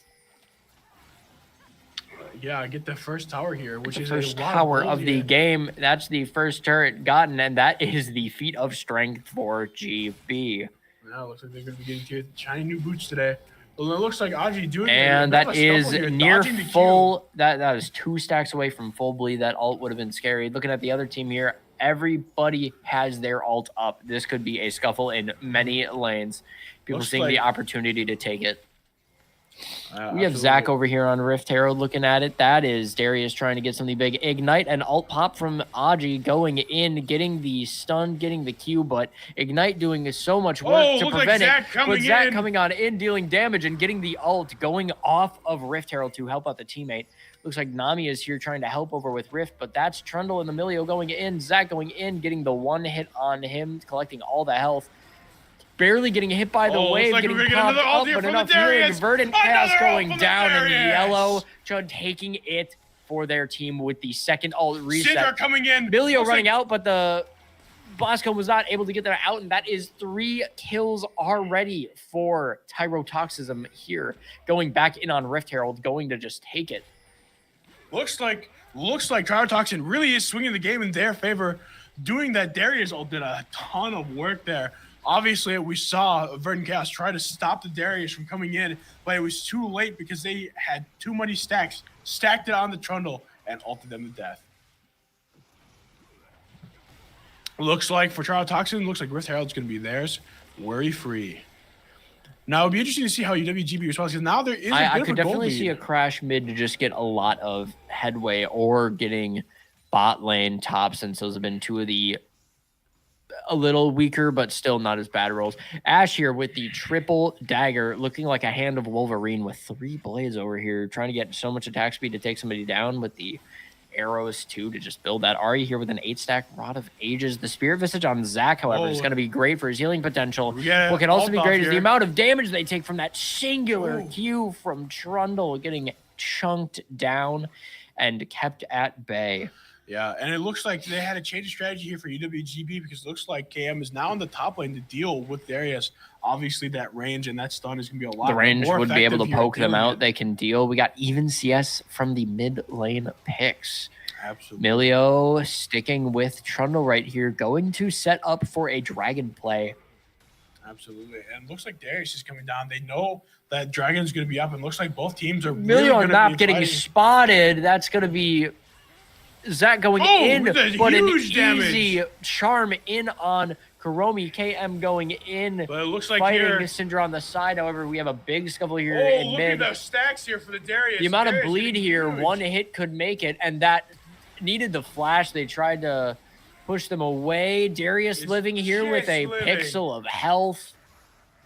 Looks like UWGB really responded beautifully to that last play there at the Rift Herald and was able to come back. And this can secure them Dragon. Cam looking for something a little bit bold, but all of their team is up and Syndra is down for the time being. Now they really do have to take this fast. Okay, Vision is now given by the Ashe. Zach can go in here and try to steal it away. Looking for the jump, going in, there. Barely getting the smite off. Ari takes the Dragon, and Zach is punished for his hubris, getting taken care of at the pit. Looks like Darius, however, going in, getting a quick kill, double kill here from Ashe. Going in, Aji trying their best, and that is a team ace. Yellow getting a double, and Udeo getting a triple here. We have a full house, a 3 and a 2, and they respond beautifully. The cards were stacked, and they fell down for UWGB. They secure the Dragon, but at what cost? At what cost? Exactly. And Darius down here going to be able to take another tower for the team, taking care of Cannon, Caster, and the big tower itself. Wailing on it. Grub's going to do so much extra, can just leave the minions there to take care of tower. Going up to help at Atacon at 21 minutes into the game. This is a Blue just coming off of their respawn timers. They need to make their place back in this game. Milio taking care of a mid wave, and Atacon going down to Tyrotoxism right here. This is another Ruinous Atacon. That is a buff Atacon. Isn't it crazy? I think we've had Ruinous. We have only seen Ruinous. I do not think that we have seen Vicious, Voracious, or whatever. I think it is. Yeah, we have not seen them at all at any of the games today. Kind of a funny coincidence. Looks like we're gonna get a reset here. The game is gonna be a little bit rough here for UWGB. That was kind of a crushing blow. They did all that, although the gold lead is around 5K. That is not unrecoverable. And if you really look at the team, really the only ones that have been fed is the Darius and the Zach. So really all the goals are in these two champions. So it really becomes a question of whether or not WGB can headhunt and take care of the Darius. Going in, looking like Milio, Ari, Vayne sticking all around mid. Trundle going back, but Renekton still taking it in the top. Zach going in, trying to look for something, walking around, pinging for some vision. Yeah, absolutely pinging for some vision here. It looks like Vayne and Emilio here kind of in a trying tough to protect spot. the tower as much as they can, going for the wave, knowing that they can't exist without it. Going for the grubs, but that tower is one crash away from going down. Looks like, speaking of going down, Darius was looking to go down. Deadman's playing on Darius now. Second item, as we know, Deadman's plate can just let you catch up, but absolutely slow with everything that Darius has. Now it looks like Trundle here getting a gank here off the Zach, really doing Zach some work here. Unwise to go in without finding vision. Zach here popping ult, but the knockup from the Nami is going to guarantee a kill here on this Trundle. But that kill, but Trundle's still going in, surviving for a couple of seconds here, and Ari getting off the charm, Ari dodging the Nami getting Q. hit with Ari the airborne, but doing enough damage. Trundle went in there and was able to live because simply Fame was able to get the kill, and Triumph procced, getting enough health for Trundle to where he could live and get another kill. That was a rough trade here for Tyrotoxism, only with the Darius that it was forced to back, but putting Herald in base, needing to just crack it down. Use it rather than lose it. I think one thing that's really important to know here is where the money went through that team fight. It went all Rift Herald going in with a mission, however, taken down. Not able to do much here other than feed 25 gold to UWGB. Yeah, and it looks like they have Ginsu's, and also they have Blade of the Red team back up, need to apply themselves into this game. Looking at vision score, pretty much even vision score. Both the supports have been doing a great amount of time just getting rid of wards and placing down for their team. Zach in the jungle needing to farm back up in order to make the gold differential a bit bigger. Like you said, 5K, not hard to come back from, and already there's only about a 2,000 difference between these two teams. Yeah, it looks like that team fight. And like I said, it's all about where the money goes. That money went into Vayne. And like I said, Vayne is very notorious for being a hyper late game carry, able to carry a game all by themselves. And it looks like here they're setting up for a fight here. I want to compliment Tyrotoxin for their ward usage. You can see They have UWGB's bottom jungle lit up like a Christmas tree. And even that, there's one in the top lane jungle too. They're just not letting them go without knowing what they are doing. And it looks like they're going to be posting up for Dragon like over here. Has been seen by Vision. Looks like Zach is looking for something here. And Trundle getting hit with a knockup. That's going to be a missed Ash arrow due to the flash coming in. But not enough with all the damage. Really tough here for UWGB. Kill going over here. Kill going over here to yellow being great for them to get that 5-0 Darius more items. Looks like they're making a plan change. They're going to give up Dragon here. It looks like they might either go for Baron or crash it in mid.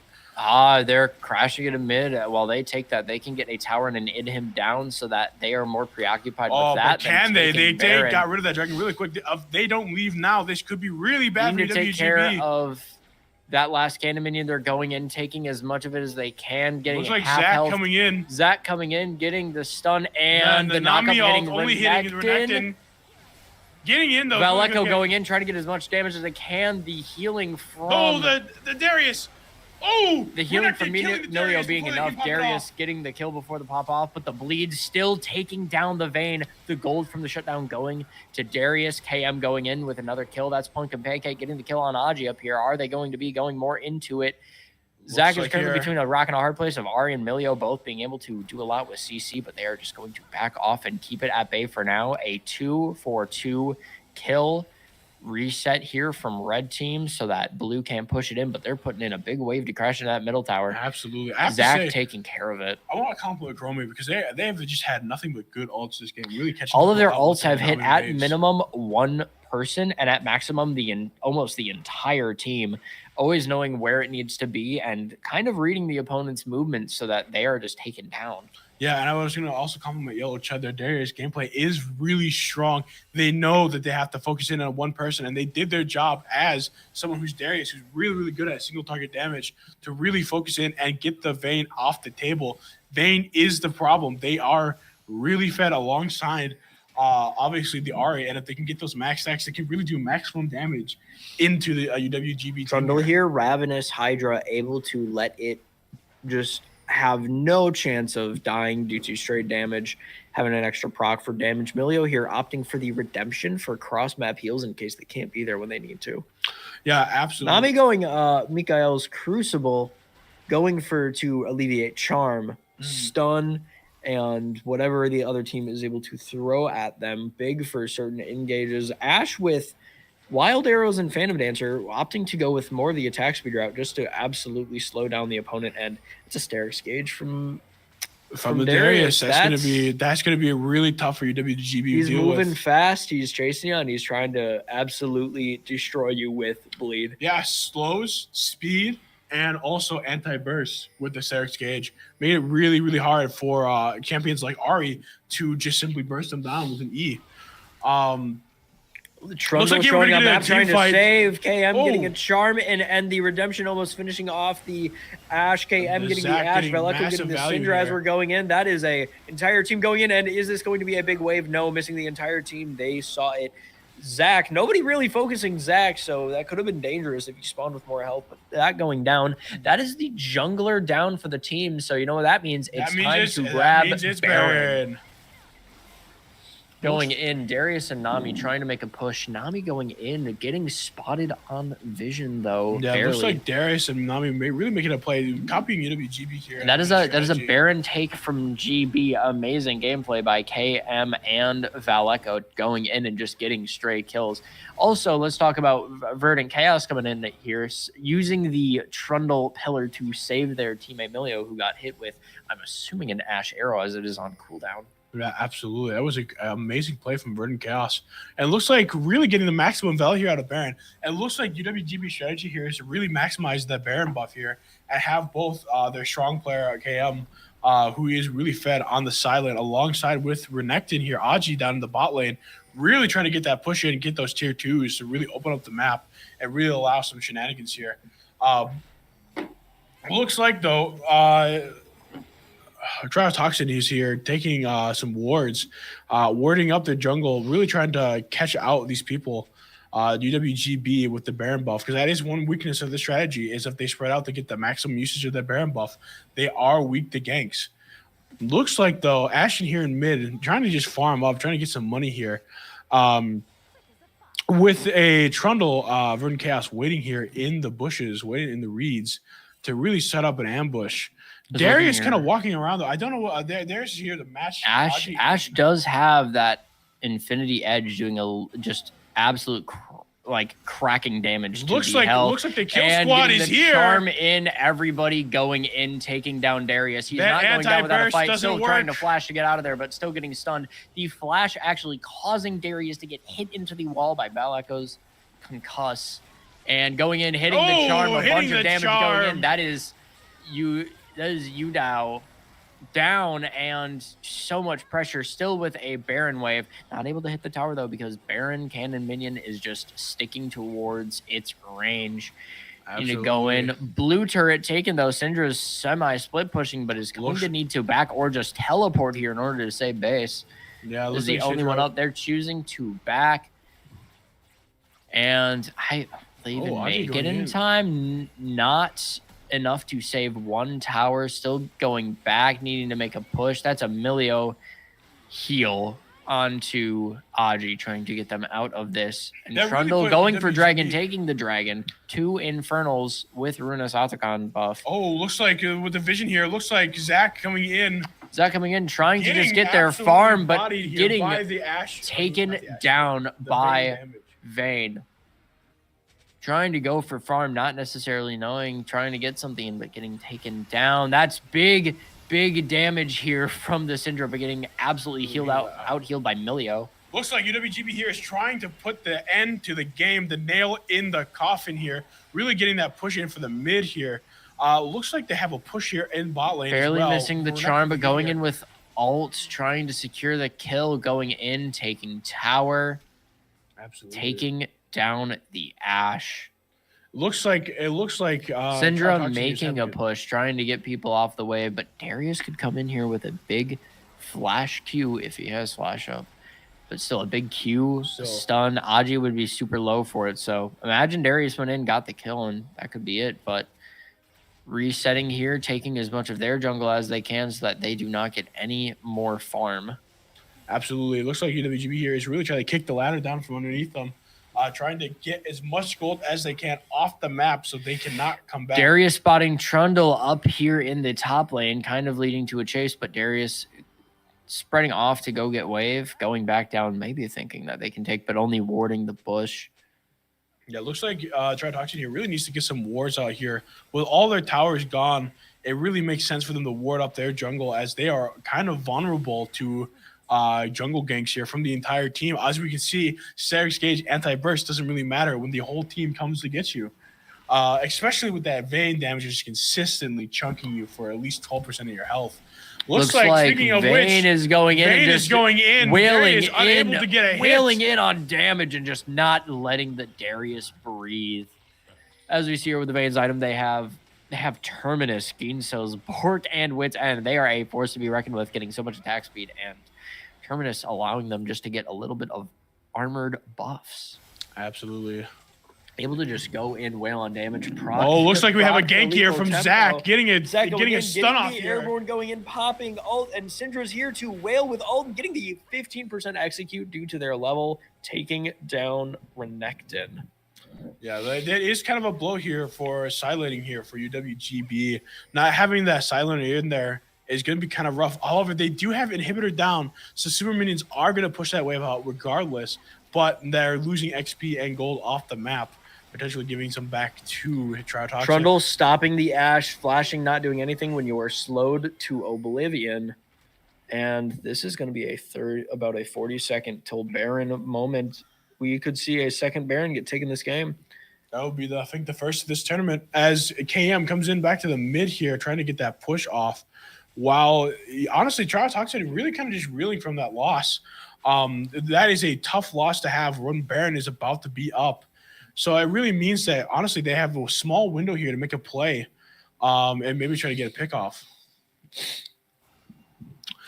And it looks like they will not, but looks like they're trying to set up here for Baron, get that jungle warded, deny them vision. Baron up in 5, 4, 3, 2, and 1. It looks like Baron is up. Baron's up, but they're sticking in jungle, maybe wanting to absolutely bush cheese anyone stupid enough to go close. I do like the Zach walking down there into the Dragon Pit. That is vision from Ash, getting knowledge of where everyone is, going for the Baron, deciding to take it, not risk it. However, Renekton getting followed by both Zach and Darius going in, maybe trying to steal it if Zach can. I do like the positioning here for both. And Baron is almost taken down, getting charmed. Charm from the Ahri. Charm preventing the smite from going in. If that charm didn't hit, that could have been a kill. The stun going off, the ult from Nami going in, getting two more hit up. And is this going to be an ult from the Zach here to get a disruption? That is a kill on the Milio. Get a kill here. The Zach putting in the absolute work, but the damage is too much. But everyone going UWGB in. Sweeping the floor. That is going to be game 1 for UWGB. And that amazing triple kill, looking to get that teleport to go in just to get there that little bit faster. 2 ults from the Ahri going to take down this inhibitor just to prevent minions from going in. That other inhibitor almost is spawning soon. Needing to get both down for these towers to be up. Hopefully. I think they will with the Baron buff. And there, this is going to be game 1 for UWGB. What a game. What a game. The Ahri pick was so strong, but we will not be seeing that in any future game. But also we won't be seeing it from Tyrotoxism at all. Yeah, I feel like after this game, we're going to be really heading into uncharted territory here with the draft picks here. And what a game. Honestly, I think the strongest point here is that both the teams really putting out and showing off their strength. Tyrotoxin really in that beginning of the game really threw UWGB in for a loop with that Darius really putting on the gas on the car here and really leading their break team when you're ready. to get grubs is really quite impressive. All right. Will we be taking a break between this? Do we know? Yeah, go ahead. All right. We will be, and we will come back to you when the second game is in motion. See you soon.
Hello, welcome back. We are going to be getting in it with game 2 of UW Green Bay versus Tyrotoxism for the Green Bay Invitational. Looks like we are already getting back into the draft here. Right. We will have to grab the new link just to catch you up back with what is happening. Let me click on that link, and we are currently in the banning phase. Skarner getting banned by UWGB right away. That's honestly a solid ban. Skarner has been dominant, especially throughout the last Worlds. You saw them. It was either pick or ban with Skarner. Oh, yeah. Absolutely. So Skarner being banned here makes perfect sense for UWGB. Tyrotoxin, hovering their ban, they're not quite sure yet, but honestly, I could see it where honestly they target the ADCs again, target Drishana, the Twitch, those really hyper scaly ADCs to really shut Ashen out of the game. It looks like the first ban is. A drum roll, please.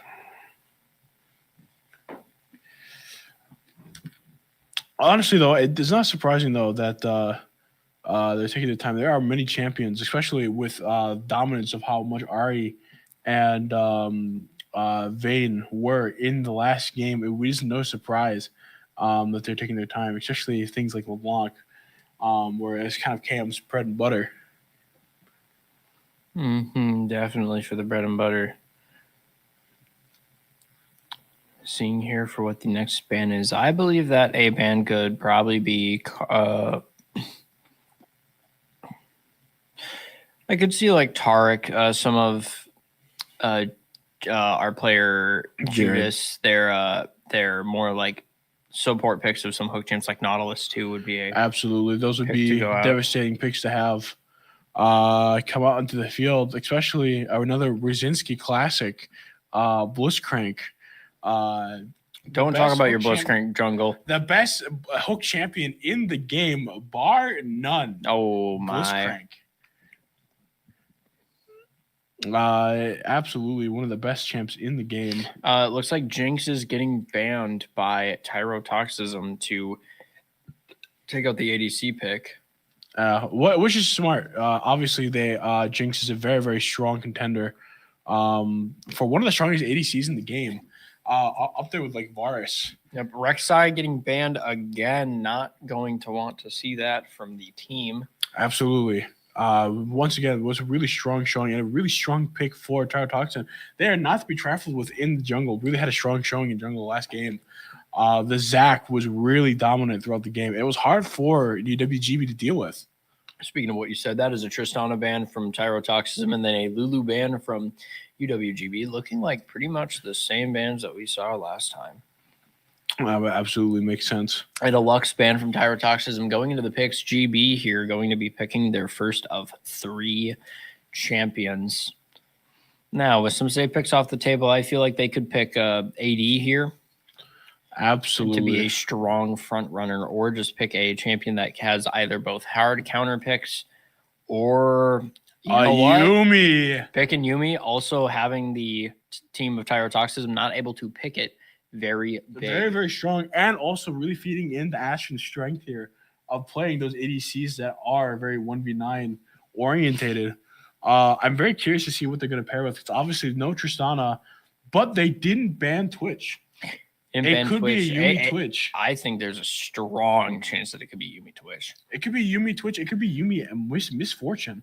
Also, another strong combination. Leona getting taken here for Tyrotoxism, a good counter to Yuumi, one that can just keep the opponent down no matter what the Yuumi tries to keep them alive with.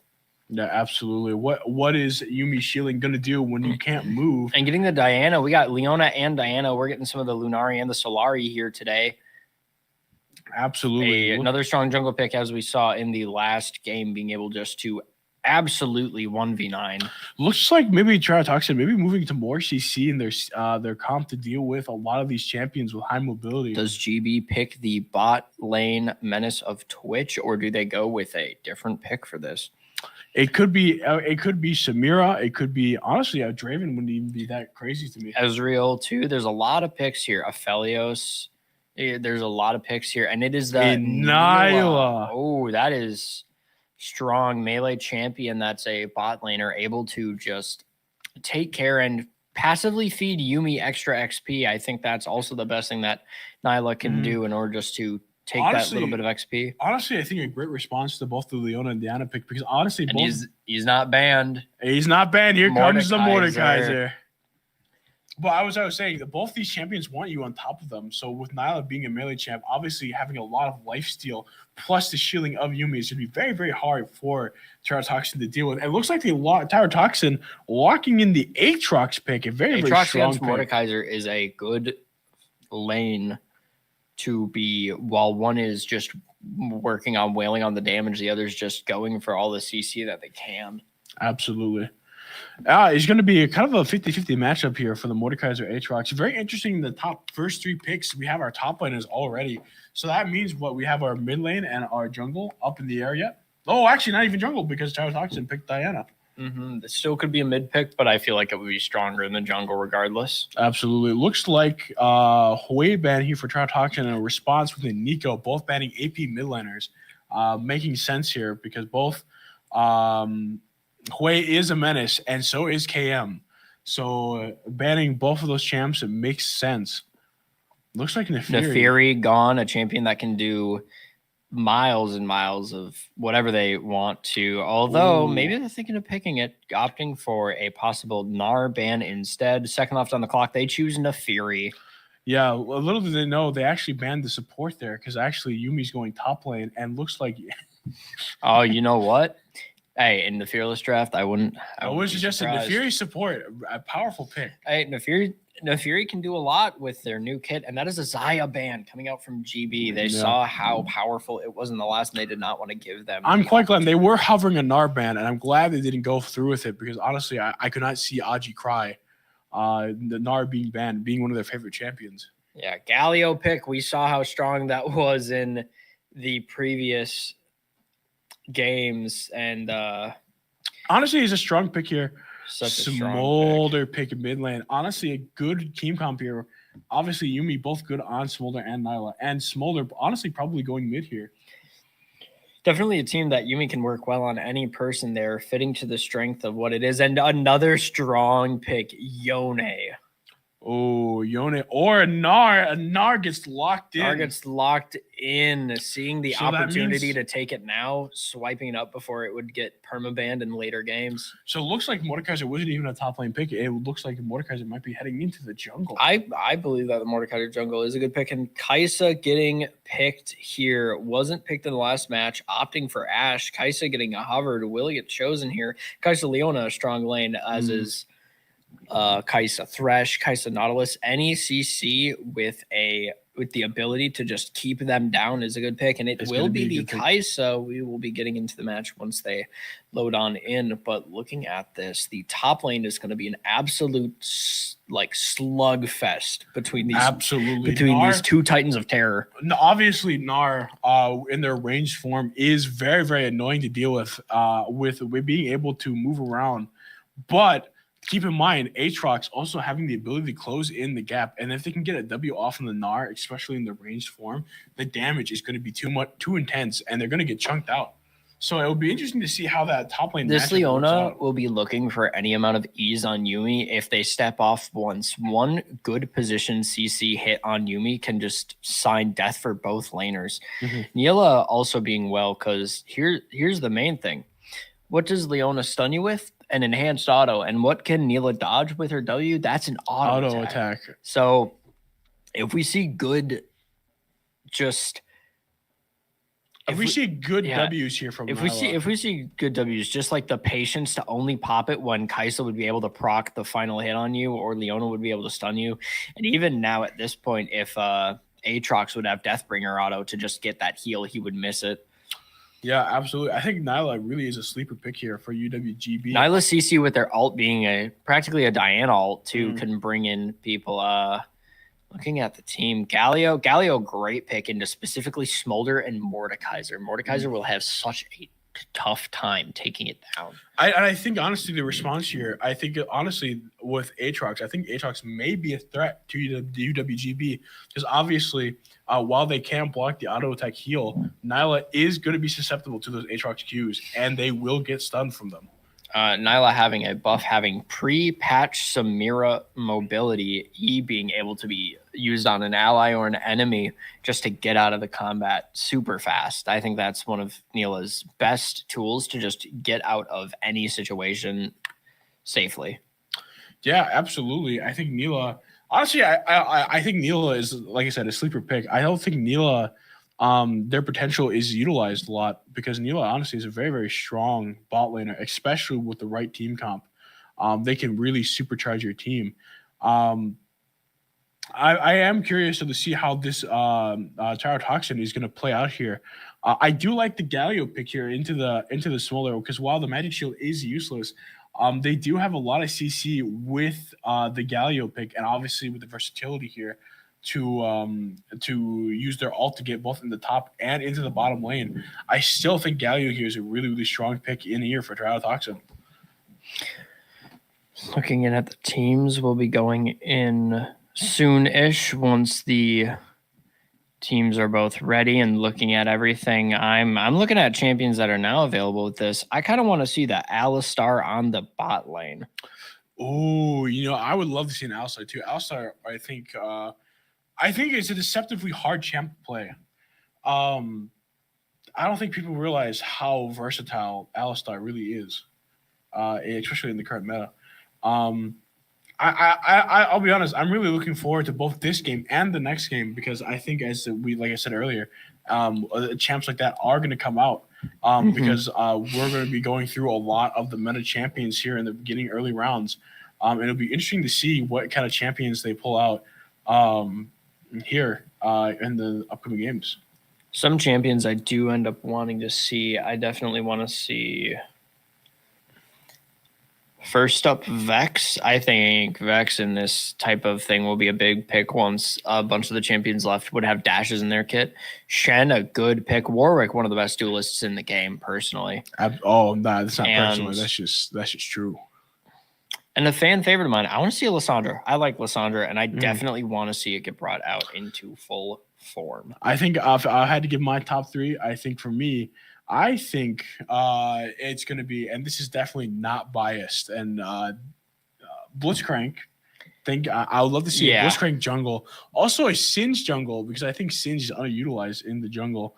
And then I think an Ornn. An Ornn would be great to see, although I know Ornn isn't always the most exciting of champs, but definitely a powerful one. Ornn can be exciting when used to a full potential. Absolutely. Looking at the draft here, I mean, I've asked you this with every team, but who do you think has the better draft? I'm very partial to Tyrotoxism's draft right now. That Galio against both Smolder and Mordekaiser is going to be such a big help with that magic shield, especially with ult due to them going in. And we will be seeing what they can do right now as we get into the game. Here we are, the teams going in. Not seeing an invade as of yet. The team's not having most of what they can do for it. Absolutely. I don't think many of the teams here are built for it. Although I will say Leona is a very strong pick in for an invade. But looks like here we're kind of getting set up here. Aatrox positioning very aggressively here in the bush. Speaking of positioning aggressively in the bush, let's look at the bot side. Leona going up toward, but Kai'Sa sticking in that back bush. Yeah. There's maybe an opportunity here for Yuumi here to set off. Leona's sticking in there, maybe giving the appearance that two people are in that bush. Yeah, absolutely. The Leona going out and blue team pinging the bush, having the idea that Kai'Sa is there, going in, dealing the damage. They are staying still looking possibly. Let's talk about top lane here. Top lane, the Gnar here is in particular trouble here because the Aatrox took electrocute, getting that early game damage, and now they almost forced them back. He's most likely going Eclipse to just be assassin burst Aatrox. That will be big in on the Gnar here. Grasp of the Undying Smolder. That's what we call based, okay? Because that is a classic. Hey, against Galio, who's going to be building tank, that's going to be a lot of max health damage. Leona going in, immediately going for the Ignite. Kuromi just out for blood here. Absolutely, a classic Kuromi. Gnar backing and TPing back in to get that health back up. Here we are getting hit by Can we just talk about that going out and electrocute back damage? to half Can we health. talk about that electrocute damage? That was way Yeah, too we much talked about electrocute damage. That was That's way insane. too much damage. Electrocute Should we talk damage about is that? insane. Oh my. Looks like Toxin kind of just getting an early advantage here in the lanes, cramming that wave in, and really getting a level advantage both in top and in bottom here. It's like the fourth grasp we've seen from this Smolder. They're just able to keep on pressure and get it done. Absolutely. Already almost first plating taken by Gyrotoxism, just trying to get some big pushes out. Yeah, Galio getting looking a big little bit worse for advantage. wear here in the mid lane. Diana looking to go to Raptors and possibly gank afterwards, but Mordekaiser getting spotted on Raptors Wow. by the Vision, missing the W up on top, not leading into anything. Oh my goodness, KM And really putting the hurt in on this. Cam Galio, putting the hurt it- in on this Galio, not being able to breathe. Gonna need to take a forced back. There we go. Getting some good damage here. This might be an Wanting to go opportunity in, here. stepping up too far, getting hit by the stun, proccing Aftershock. Vallejo is going in, getting as much damage as they can. And that is a TP from the Galio to go back. That will be down for the foreseeable future. Ignite. How do you feel about that early level 1 Ignite from the I felt like it was a Leona? little too early because I could have seen a scenario where they could get something done, but I don't think there was a I think future if where they got a I kill. think if they were more in the middle of the lane, I think it would have made more sense. But since they were so close to tower, I think it doesn't make sense. And Diana looking to get Scuttle here, potentially here at top lane gank, would not surprise me. Aatrox is up a level, and they do have Ignite. So it looks like Aatrox here is trying to get an early game kill. And really is going to be up to Otter to see if they can deny it. Oh, hitting it with the Q. It looks like we're also having a scuffle here in bot lane. And looks like Cam is in trouble. Going back, getting punished here for the auto. They would have been fine if they didn't auto, but it looks like they got a little greedy here in the damage and was punished for it.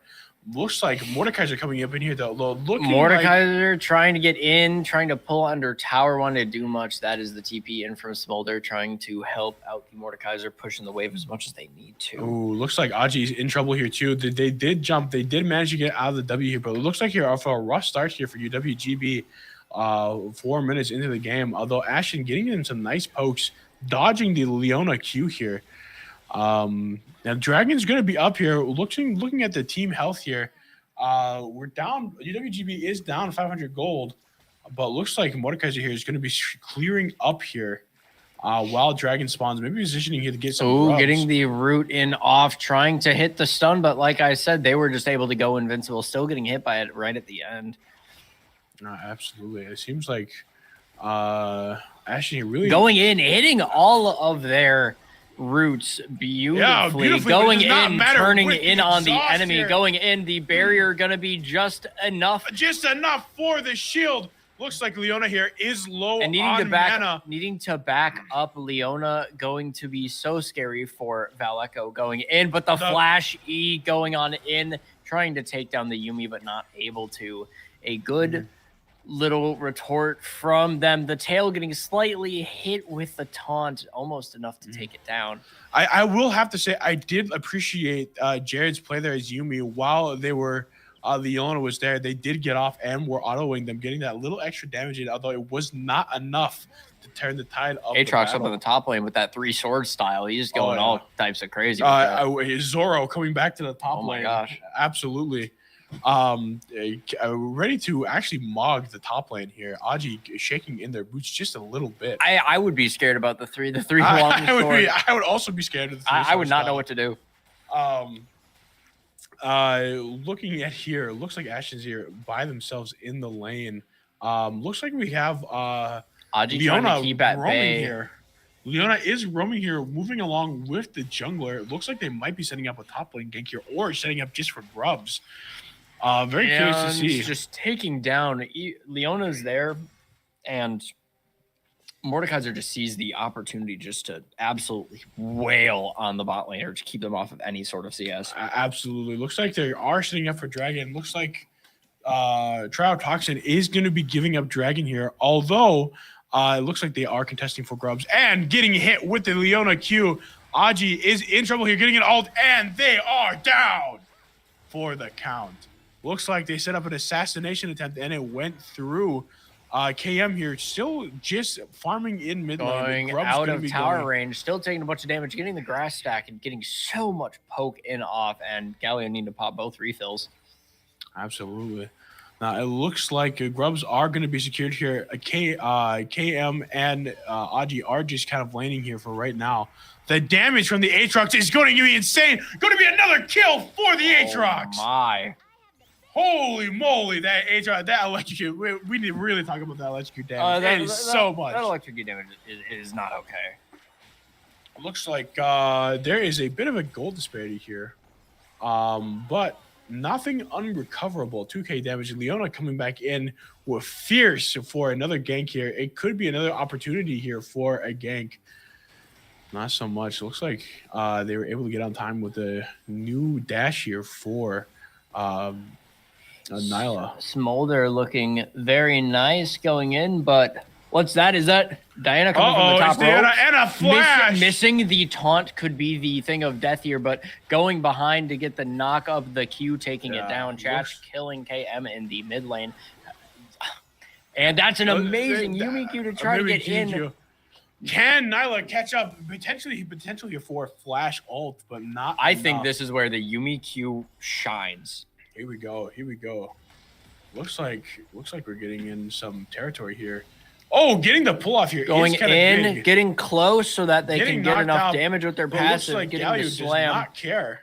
Oh my god, getting the barrier forcing out. the barrier out. This Yumi Q heat seeking. Missile, they get the kill.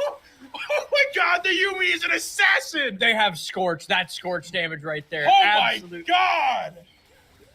What a catastrophe. What a perfect play. They are feline fine right now. Everyone knows that Kaisai's got the Arthur fist right now, getting killed by the feline assassin. Oh my. Oh my god.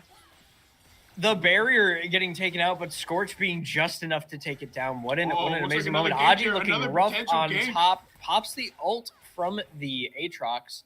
Not getting much off of it. Looking at summoner spells on the map, we have Ignite still left by Leona, and they have ult up. That could be a big fight. However, that could be a counter ult from Nyla. Not only does that ult heal and give overheal shields, but it CCs and pulls in. And not to mention just the damage off of it too. It is quite a lot of damage. Looks like, looking at the game state here, looks like we're going back to Farmville here. But looks like nothing too much of note is going to be happening here. But I want to point out that look at the bot lane tower here for UWGB blue side. It looks like it is very, very low. Looks like the bot lane really is kind of eking out an advantage. Going in, getting the taunt, stopping it, going behind to hit them there. But here's Verdant Chaos coming in the back with the backline to help support them. Big man Mordekaiser trying to get something, not able to do much. And watching out for pings here because look out, the Leona and the Anna are right there. And they may be looking for another hit here on the Smolder. Going in, flash defensive was nice. Flash, understanding the ramifications of their actions if they stayed. Absolutely. Verdant Chaos here getting hit by the ult. I think they might be in danger here unless they pop an ult and maybe perhaps looks like Mordekaiser keeping it alive. Keeping it alive. Can they take it back? And almost getting the kill in on Leona. Valiant effort from the man in iron. That was much closer, honestly, than it should have been. But looks like actually here, Aji's starting to fight back, sensing an opportunity for weakness here. The Gnar coming in with the jump. Gnar coming in. Needing to go in and getting the stun, having the ult to push back. Not going to be enough. Almost getting the Aatrox. Actually coming in. Yumi on bottom. That is a low. We're going to see another Q. Oh, Galio coming in. What a champ. A lot of damage coming in. Galio no flash up and barely alive. This could be. Getting it going straight in. What a quick draw. The good, the bad, the deadly, the Valco coming in. Going in for that. They are just able to slightly keep themselves at bay. What an amazing flashy. That was immediate. They got that in. Oh my goodness. What a play. Diana over here. They just, I believe, took Void Grubs. Looking at the map, nobody has speeds yet. That is a Nyla with an immediate collector trying to get that extra gold because they are far up ahead. Aatrox and Diana both with a 300, 200 gold bounty middle. So there is a big bounty, and that is about a 3,000 gold change. That is absolutely. Going to... But it looks like here Leona is setting up for another gank from Smolder. Smolder can't catch a Smolder break. being right here. KM being very good at dodging most any of the engages by Chach's Galio. Oh, going like in, back getting a kill. Are we going to see the kills. Nila ult just to secure this kill? They are going to eat in, and the cat gets it again. Remember, KS, kill secure, not kill steer. Secured, not kill stolen. Looks like, going in, going down there. Pumpkin Pancakes getting that extra kill, increasing their lead and increasing their bounty.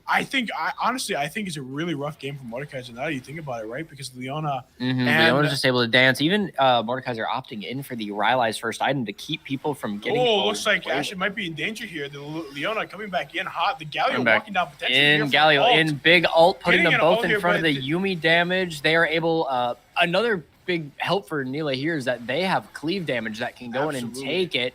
Going in, getting the kill, sadly getting taunted, and is that their last? That is their last down little to the push. Last man, they are Yuumi popped off and not able to do much.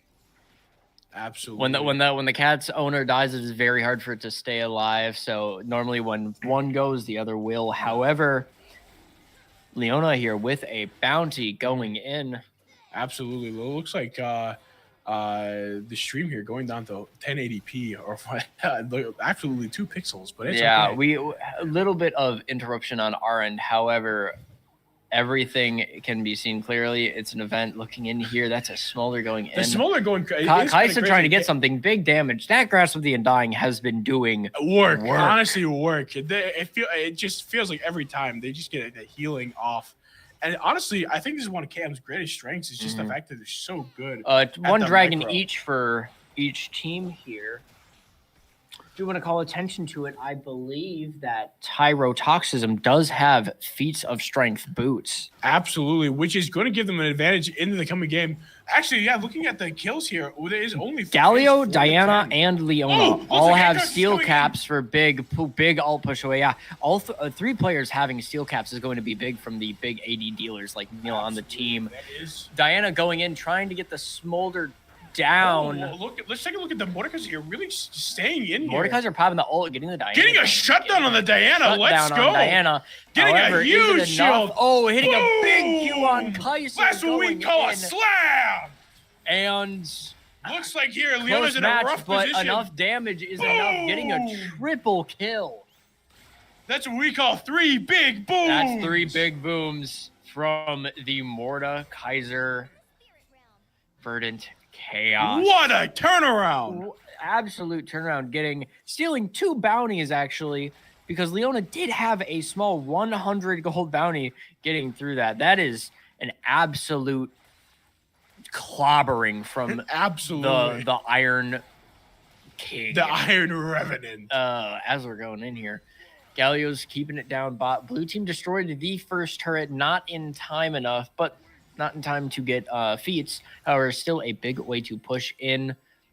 Bottom tower looking very low. Aatrox wailing on it. Gnar coming in, trying to keep him off of the tower.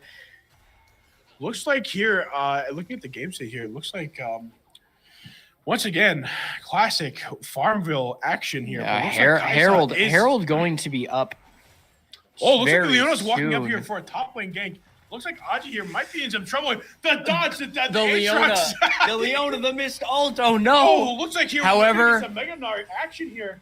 It's almost up. Mega Gnar right now pushing into the tower, getting the stun, getting the rock, get the kill. And Aatrox going down to the next thing, and Gnar gets the little 2K kill. Whoa, what a play. Very rough here from Leona. They thought the Gnar was going to jump out of the W zone, and that caused 2 very pivotal abilities to be taken out. Looks like they're getting the dodge off there from the Galio, but looks like the Diana though, did clean up top for them. Big ult from Smolder going in for damage, needing to go in. Smolder flashing in on Kaisa, going in.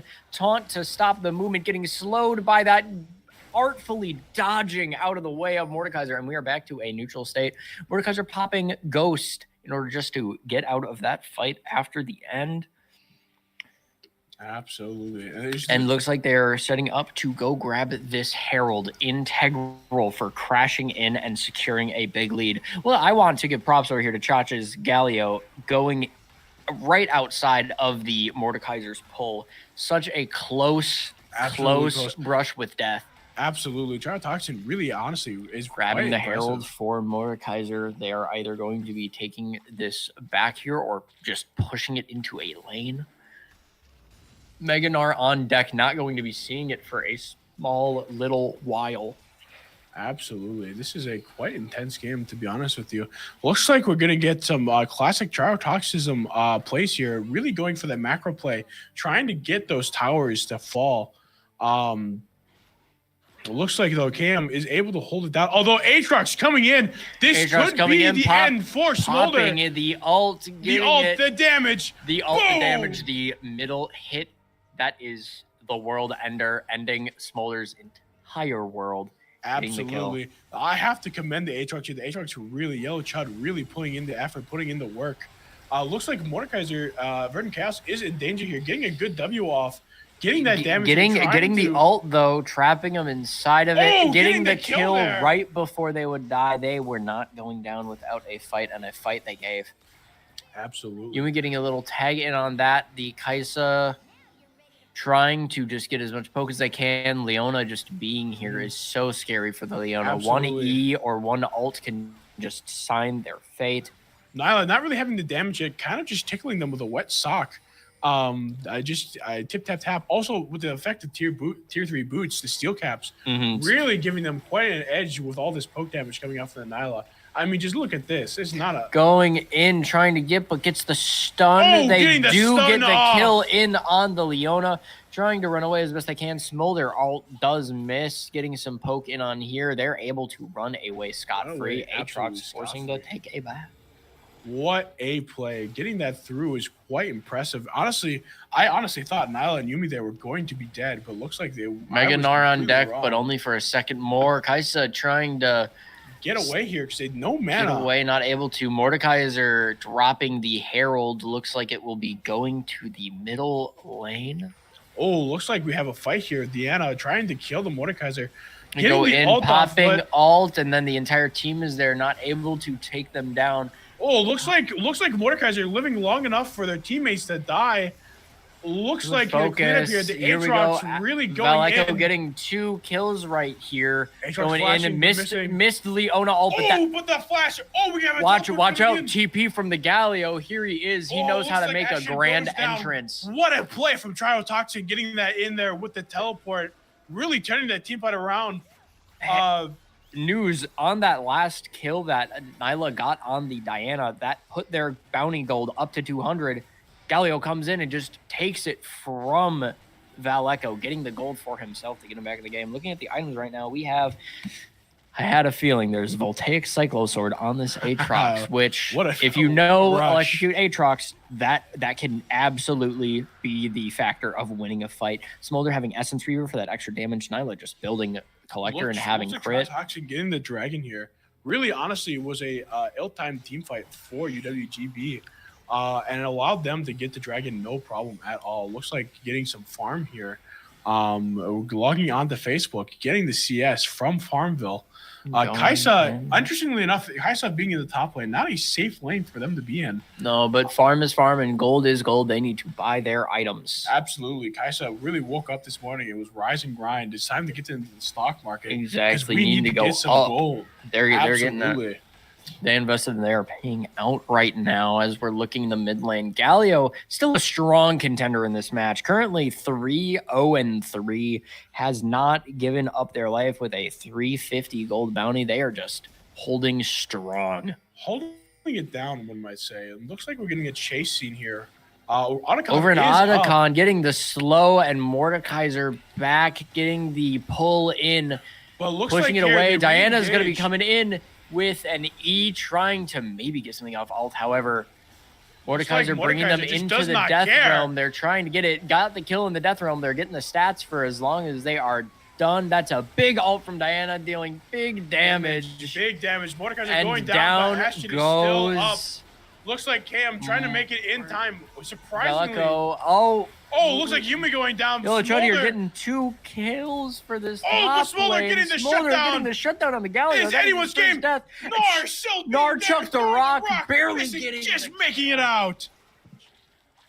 That is a team fight and a half, a 3-4-3. No team came out of it as good as the other, but this was a part of the fight. This was slight elder buff Smolder. He was able just to get the right ticks, to get the damage, to get the kills, to get the executes. Looking at the map right now, we got Baron up very soon in 2 minutes. This could be another team fight where both teams were wiped, so it's going to be kind of a clear there. Kaisa clearing. Not only do we have Baron, we have Ocean up, and this is super important for Tyrotoxism here if they want to get it into a soul point. And with their team, like we saw last time, a Galio and an Aatrox with an Ocean Soul can just be the difference maker. I mean, really, honestly, this next team fight really is going to decide the game, because the thing about it, Otacon is up, Baron is going to be up, and Dragon is going to be up. All 3 very important objectives, especially the combo with Otacon and Baron. Really kind of a disgusting combination. Looks like we have the Galio is going to be fighting Aji here down in the lane. It looks like we have a team fight appearing up here in Baron. Galio just taking so much damage from Gnar, but just walks away. Honestly. Can't really take it. Looking in here at what we have, there's going to be a little bit of fight over here by Baron Pit. They just want to get something going, warding up, scouting for wards, making sure that this battlefield is put to how they need. Absolutely. This is once again, this proves that, in the game of League of Legends, wards really do win or lose the game. Having this vision here is absolutely integral. As we're looking here, Galio still an absolute menace, going for they got Riftmaker to just tack on that damage, and then Sunfire there just tanking what they can give. Both Smolder and Nyla have an Infinity Edge just for that insane damage output. Absolutely. I mean, obviously. Let's bring attention to Aatrox. That's 8-1 Voltaic, Cyclosword, and a Sunderer. That single Deathbringer auto is going to absolutely chunk a health bar. And not to mention, heal Aatrox really significant, especially with the combination of Sundered Sky. Oh, Sundered Sky giving about 6% crit on the first auto. You just guarantee to get that. And going Ignite, or not Ignite, going Electrocute as he is looks big. Like Aji's a little bit of trouble here. Just getting out of there, getting as much damage as they can. Yumi right here scouting for some damage and vision with their Q. Looking here, Galio has an absolutely dominant position here over Aji. And it looks like going in here, there could be a team fight brewing. Looks like that team fight is going to be over Dragon Pit. Galio has ult at the ready and teleport. We could be seeing a fight where that ult determines the victor. Absolutely. This is going to be an intense battle here over really the direction of the game. Looks like Mordekaiser does not have his shield built up yet. And we have to watch out here. Obviously, when you're battling over Dragon Pit. Oh, it looks like Mordekaiser maybe getting caught out here from the Leona. The Kaisa putting in some damage. You always want to protect your jungler in these fights, because without jungler, you lose access to Smite. Looks like here things are done. A little initial skirmish here. Looks like what a wonderful dodge there with the Gnar. Going into this fight, there's 5 in this area. Yeah, look, this is a very, very close team fight. Kaisa poking out with the W. Looks like Diana's going in. Looks like something. here. Galio getting the big stun, going in, dodging all the moves, flashing out, not taking anything from the left team. And right. Aatrox going in. Mordekaiser really taking a lot of that damage. Looks like they're in the death realm. Aatrox really putting on the hurt, but looks like Mordekaiser might just win out. Not able to get the kill and taking damage and dying as a response. Leona tried to flash out Velico here, getting that kill. That's a Galio wall, getting the slight knock up on Gnar. They aren't able to follow Smolder, getting enough damage here. Close within the rates to die, however, not able to do it right now. We have that was a 1-2. Not able to do enough. Aatrox has to be careful here for health, but just able to take it, and that is sole point right here. Absolutely, but it looks like we're going Smolder back going in, and the damage Ignite. almost being enough to take care of it. Not enough. Gnar goes down. Galio trying to get them as fast as they can. Low health. Yuumi being a US sniper right here, getting people with the Q, just stopping them from going on in. Smolder getting some pokes. Absolutely. What an incredible team fight from Tri. It was an incredible team fight, but not enough was gained. So many people at low health, but nobody was able to finish it off. Absolutely. It looks like UWGB getting close to winning that team fight, but not just quite enough. Toxin really putting in the work there, really making UWGB suffer here for the mispositioning at the beginning there with Ashton getting caught out and causing them to use their Yuumi ult very early on in the team fight. And then just not being able to follow up with the Mordekaiser ult. Just things not quite lining up for UWGB. As we are all playing around the Baron here, will they take it? Won't they take it? Will they start it as a bait? Oh, looks like Leona getting off. Leona catching Mordekaiser from vision. Full stack of his shield. Not too worried. Getting taunted by the Galio. Just getting absolutely converted on. And Aatrox taking the final kill. Yeah, it looks like they're catching Verdant Chaos out here, out of position. And that's GB's jungler gone, so they are able to take this Baron without too much of a worry. Well, it looks like coming in here, looks like UWGB is responding by just running it down mid here and trying to crash the minion wave and take an inhibitor here. Well, it looks like we're going to get some backs off here. Remember, the backs are very quick. Looks like we have a TP going here to stop the bot lane, going in, backing off. Getting a little bit of damage off there, but looks like GB not Galio maybe just wanting to go in and get that kill on Gnar, but not quite there yet. Honestly, once again, Toxin really showing off that their macro skills here, getting that maximum value here off that Baron. Having both Diana run up into the top lane and Kaisa with the Aatrox running it down the mid. Neela backing. Here goes Yuumi scouting for that ward. Will they get it in time to go back? Yes, they will with just a half second to spare. Now I'm not to say this is a really kind of an interesting position here because UWGB obviously not in the best spot here. Losing the Baron, losing Dragon. And that was first blue turret. This first blue side turret destroyed, opening up maybe a little bit of a path for Tyrotoxism to steal this game 2 away. No, looks like Mordekaiser here is right above the Galio. This could be interesting because this could going be in immediately here for the taunt, running out, not getting CC'd. Amazing getaway options, stopping whatever Mordekaiser had to whale in. Absolutely. Looks like something is going to be happening here. Looks like we have hold up here as we see. Looks like here, seeing the team fight, like I was saying earlier, looks like GB's in a tough position here. Look, they are down a lot of Dragon Souls here, and looks like the Baron buff is really putting pressure on for them to stop the bleed here.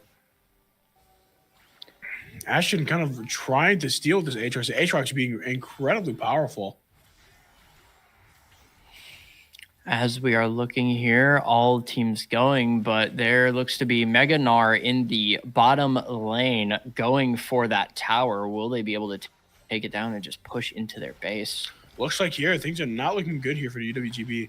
Looks like Toxin really pushing it in there. The Yellow Chad as an Aatrox really using their ability to leverage how strong they were in the beginning of the game to really lead their team to victory. Blue turret destroyed, pushing into their base. Here comes Mordekaiser getting the pull, getting the slam, getting all the damage that you can, but getting grand slam popping into the ult, dirt. trying to get it, but getting killed by Aatrox in the zone. Oh, this is not looking good. This could be the end Kaisa of UWGB. popping, Nyla out, and Kaisa getting the second kill over here on KM. Low health, Yuumi getting the kill, but Yuumi getting absolutely crushed by the giant golem of Galio. This is not looking good. Going for the flash, not getting the taunt, but still enough. Oh, going for the CC. Mega Gnar can only do so much to push into the team, and this looks like it is Tyrotoxin's game for game number 2. What a comeback! What a so now at minimum we will see 2 more games in which, with actual bans, 40 characters on each team, 80 in total, will not be seen in Game 4. Absolutely. What a game, what a rush, and what a phenomenal performance from both teams. Yeah, what a great game. As we're seeing this in that final fight right here, what is the biggest thing to happen? It was Kaisa just getting all of the engages, so much damage, and even in the final, just flashing for the enemy smolder just to get them down. What an insane push onto their wave. Yeah. Well, we will see you in a little bit. We're going to take a small break, let teams recuperate. Yeah, and we'll see you in the next draft.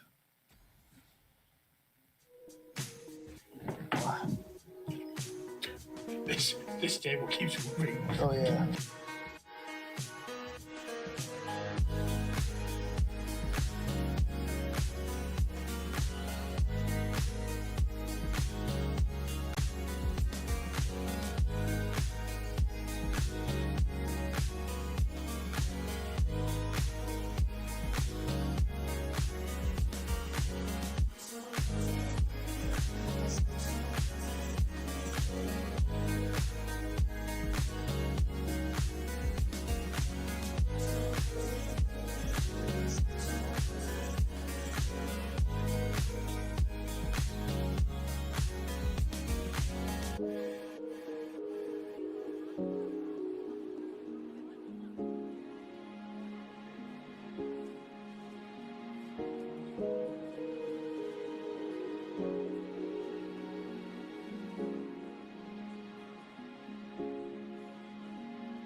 Hello there. As we are back into the draft, we already have some headway. Pretty much same bands as last time. We're seeing Skarner, Rek'Sai, Lulu bands from GB. Tyrotoxism has Lux, Jinx, Tristana. Actually straight up same bands as last time. I'm now realizing it. However, the picks always different. We have for UWGB, we have Twitch, Senna, Amumu. And for Tyrotoxism, we got Karma and Kog'Maw. This is going to be a really, really interesting draft. Already seeing some champions we don't normally see from both teams. We got the J4 pick from J4 now. pick. This is going to be an annoying bot lane for Tyrotoxism because Twitch Senna has absolute range and just poke potential. Yeah, not to mention the fact that Twitch is one of those ADCs where if they get out of control, they will win the game. Same with Kog'Maw. If they're able to just keep you down and deal you some damage, they are just not going to let you live. First ban here coming out from Tyrotoxism. Will we be just seeing so much of the same bans, just not wanting to see these champions? No, they'll be banning the LeBlanc for the first time. LeBlanc today. ban. Interesting. They know they have been peeping KM's OP.GG, and they know the LeBlanc's the still tech. a strong pick in the current one too. Kennen just getting taken out of here, and that is a Hui ban from Tyrotoxism. They do not want to see that in their video game. Absolutely. They do not want to see the 200-year Riot champ. Now, this is going to be, I think, a really interesting draft. More so in the sense of, like, not just the wide diversity of champions here, but really also trying to guess what champions, even if they're off meta or really they don't play them, what champions do you think the enemy team is going to play for these bans, even though they don't have any real data for it? So I think it's on that front, it's very interesting. It looks like we have Tyrotoxin hovering, looking like a Nico pick here. The last ban for GB was Silas. Do not want to see that in this game. Nico getting picked, whereas it was a ban in game 1. Absolutely.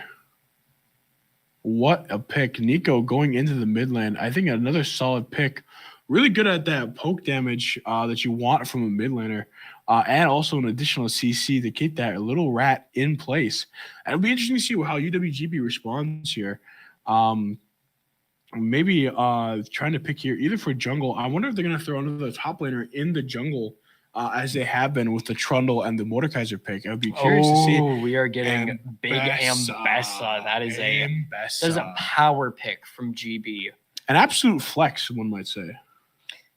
Yeah, honestly, it is an absolute flex. Speaking of flex, it could probably be flexing to any role at this point. Absolutely. We have no idea. It could be jungle. It could be top. Hell, I've seen Ambessa support. Is it good? No.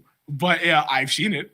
We have Orianna in the mid lane. A good pick from KM, I assume, for mid lane. Mm-hmm. Now, this is probably going to be Ambessa top here and an Amumu jungle. But I'd be curious to see what they're going to throw out here.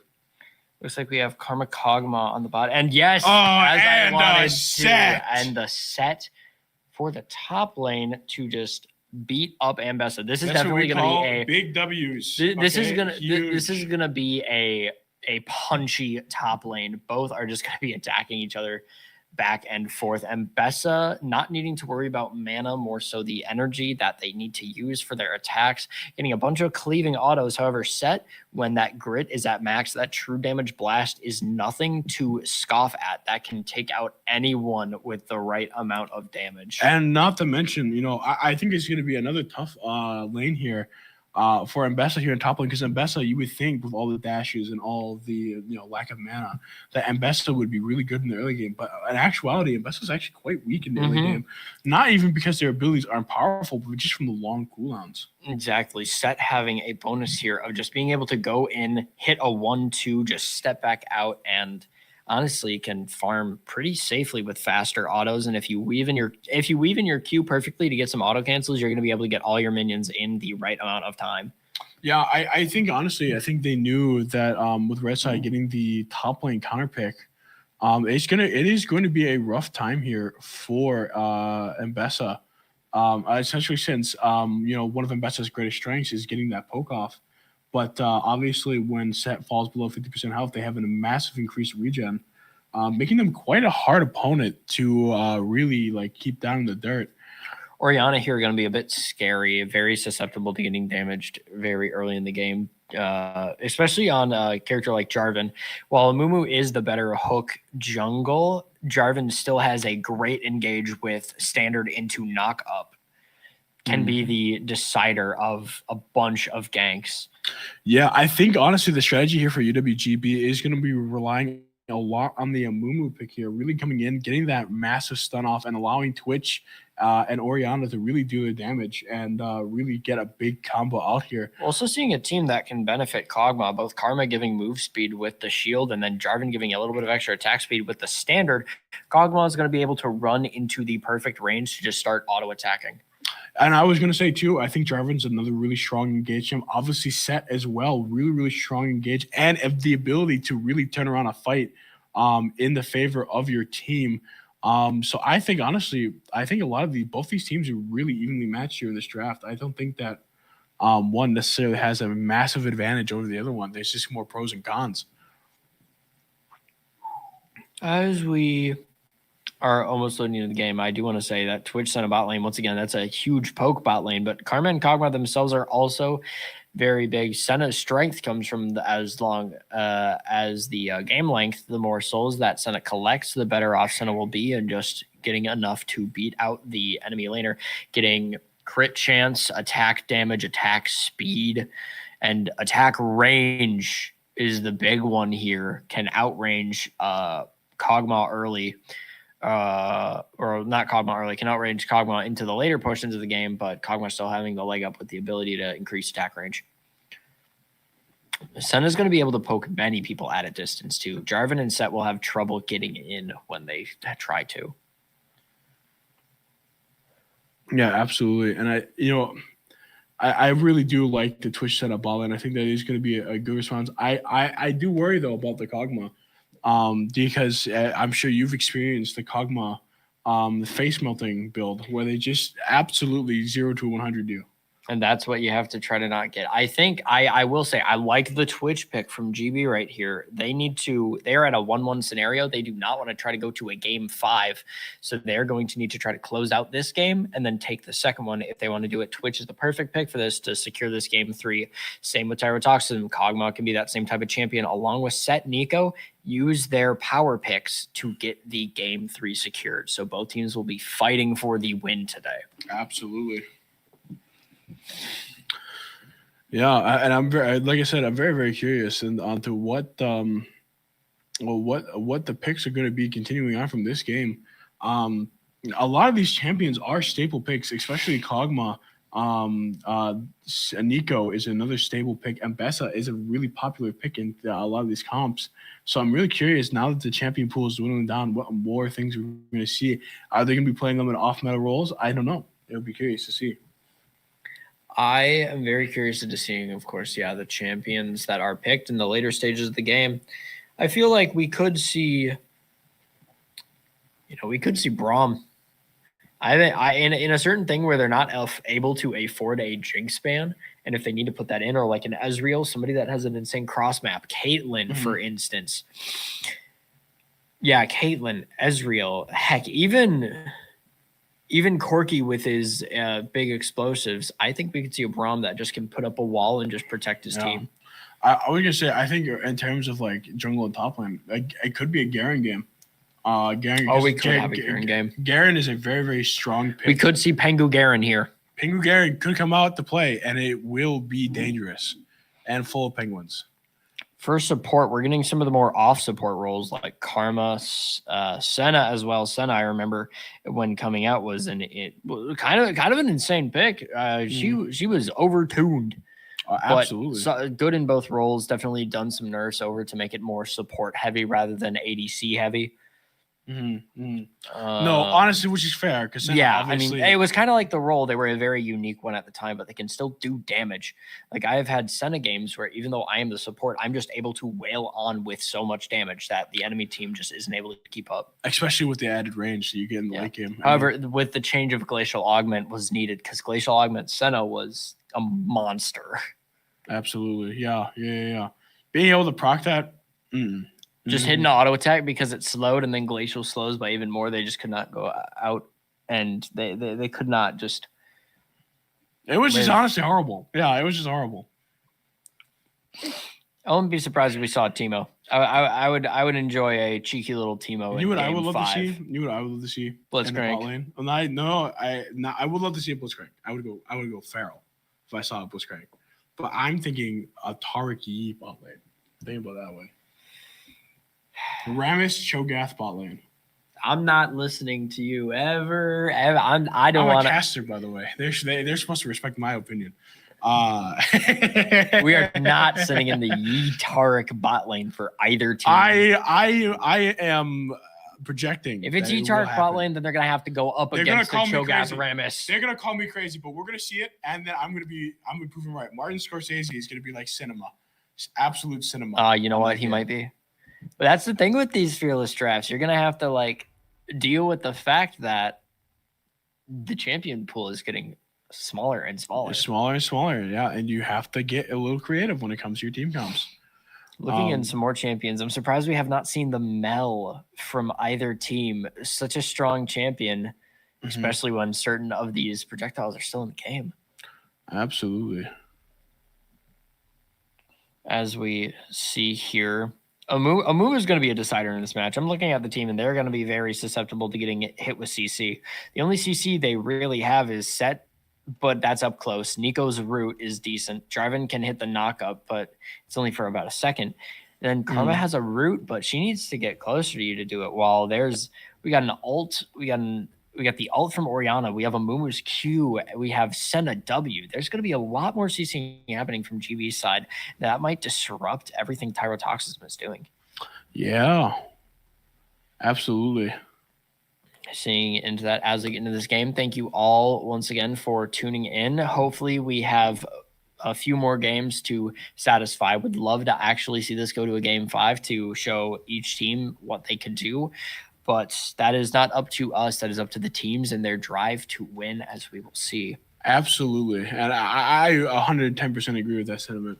I would love to see a game 5. I would love to see them a game 6 even to see the maximum potential of our players. Both UWGB and Triotoxin, both really putting it on the line to win here. And honestly, both teams have been relatively very impressive. GB showing up at the first match and Tyro just turning it around and showing us that they want to win this. So I'm very interested to see how this goes. Currently 1-1, soon to be 1-2 in two ways. Somebody will come out of this with the lead, and somebody could break out of this with enough momentum to take them to the big 3. Yeah, take them to the big 3 where they could win it all. And it'd be awesome.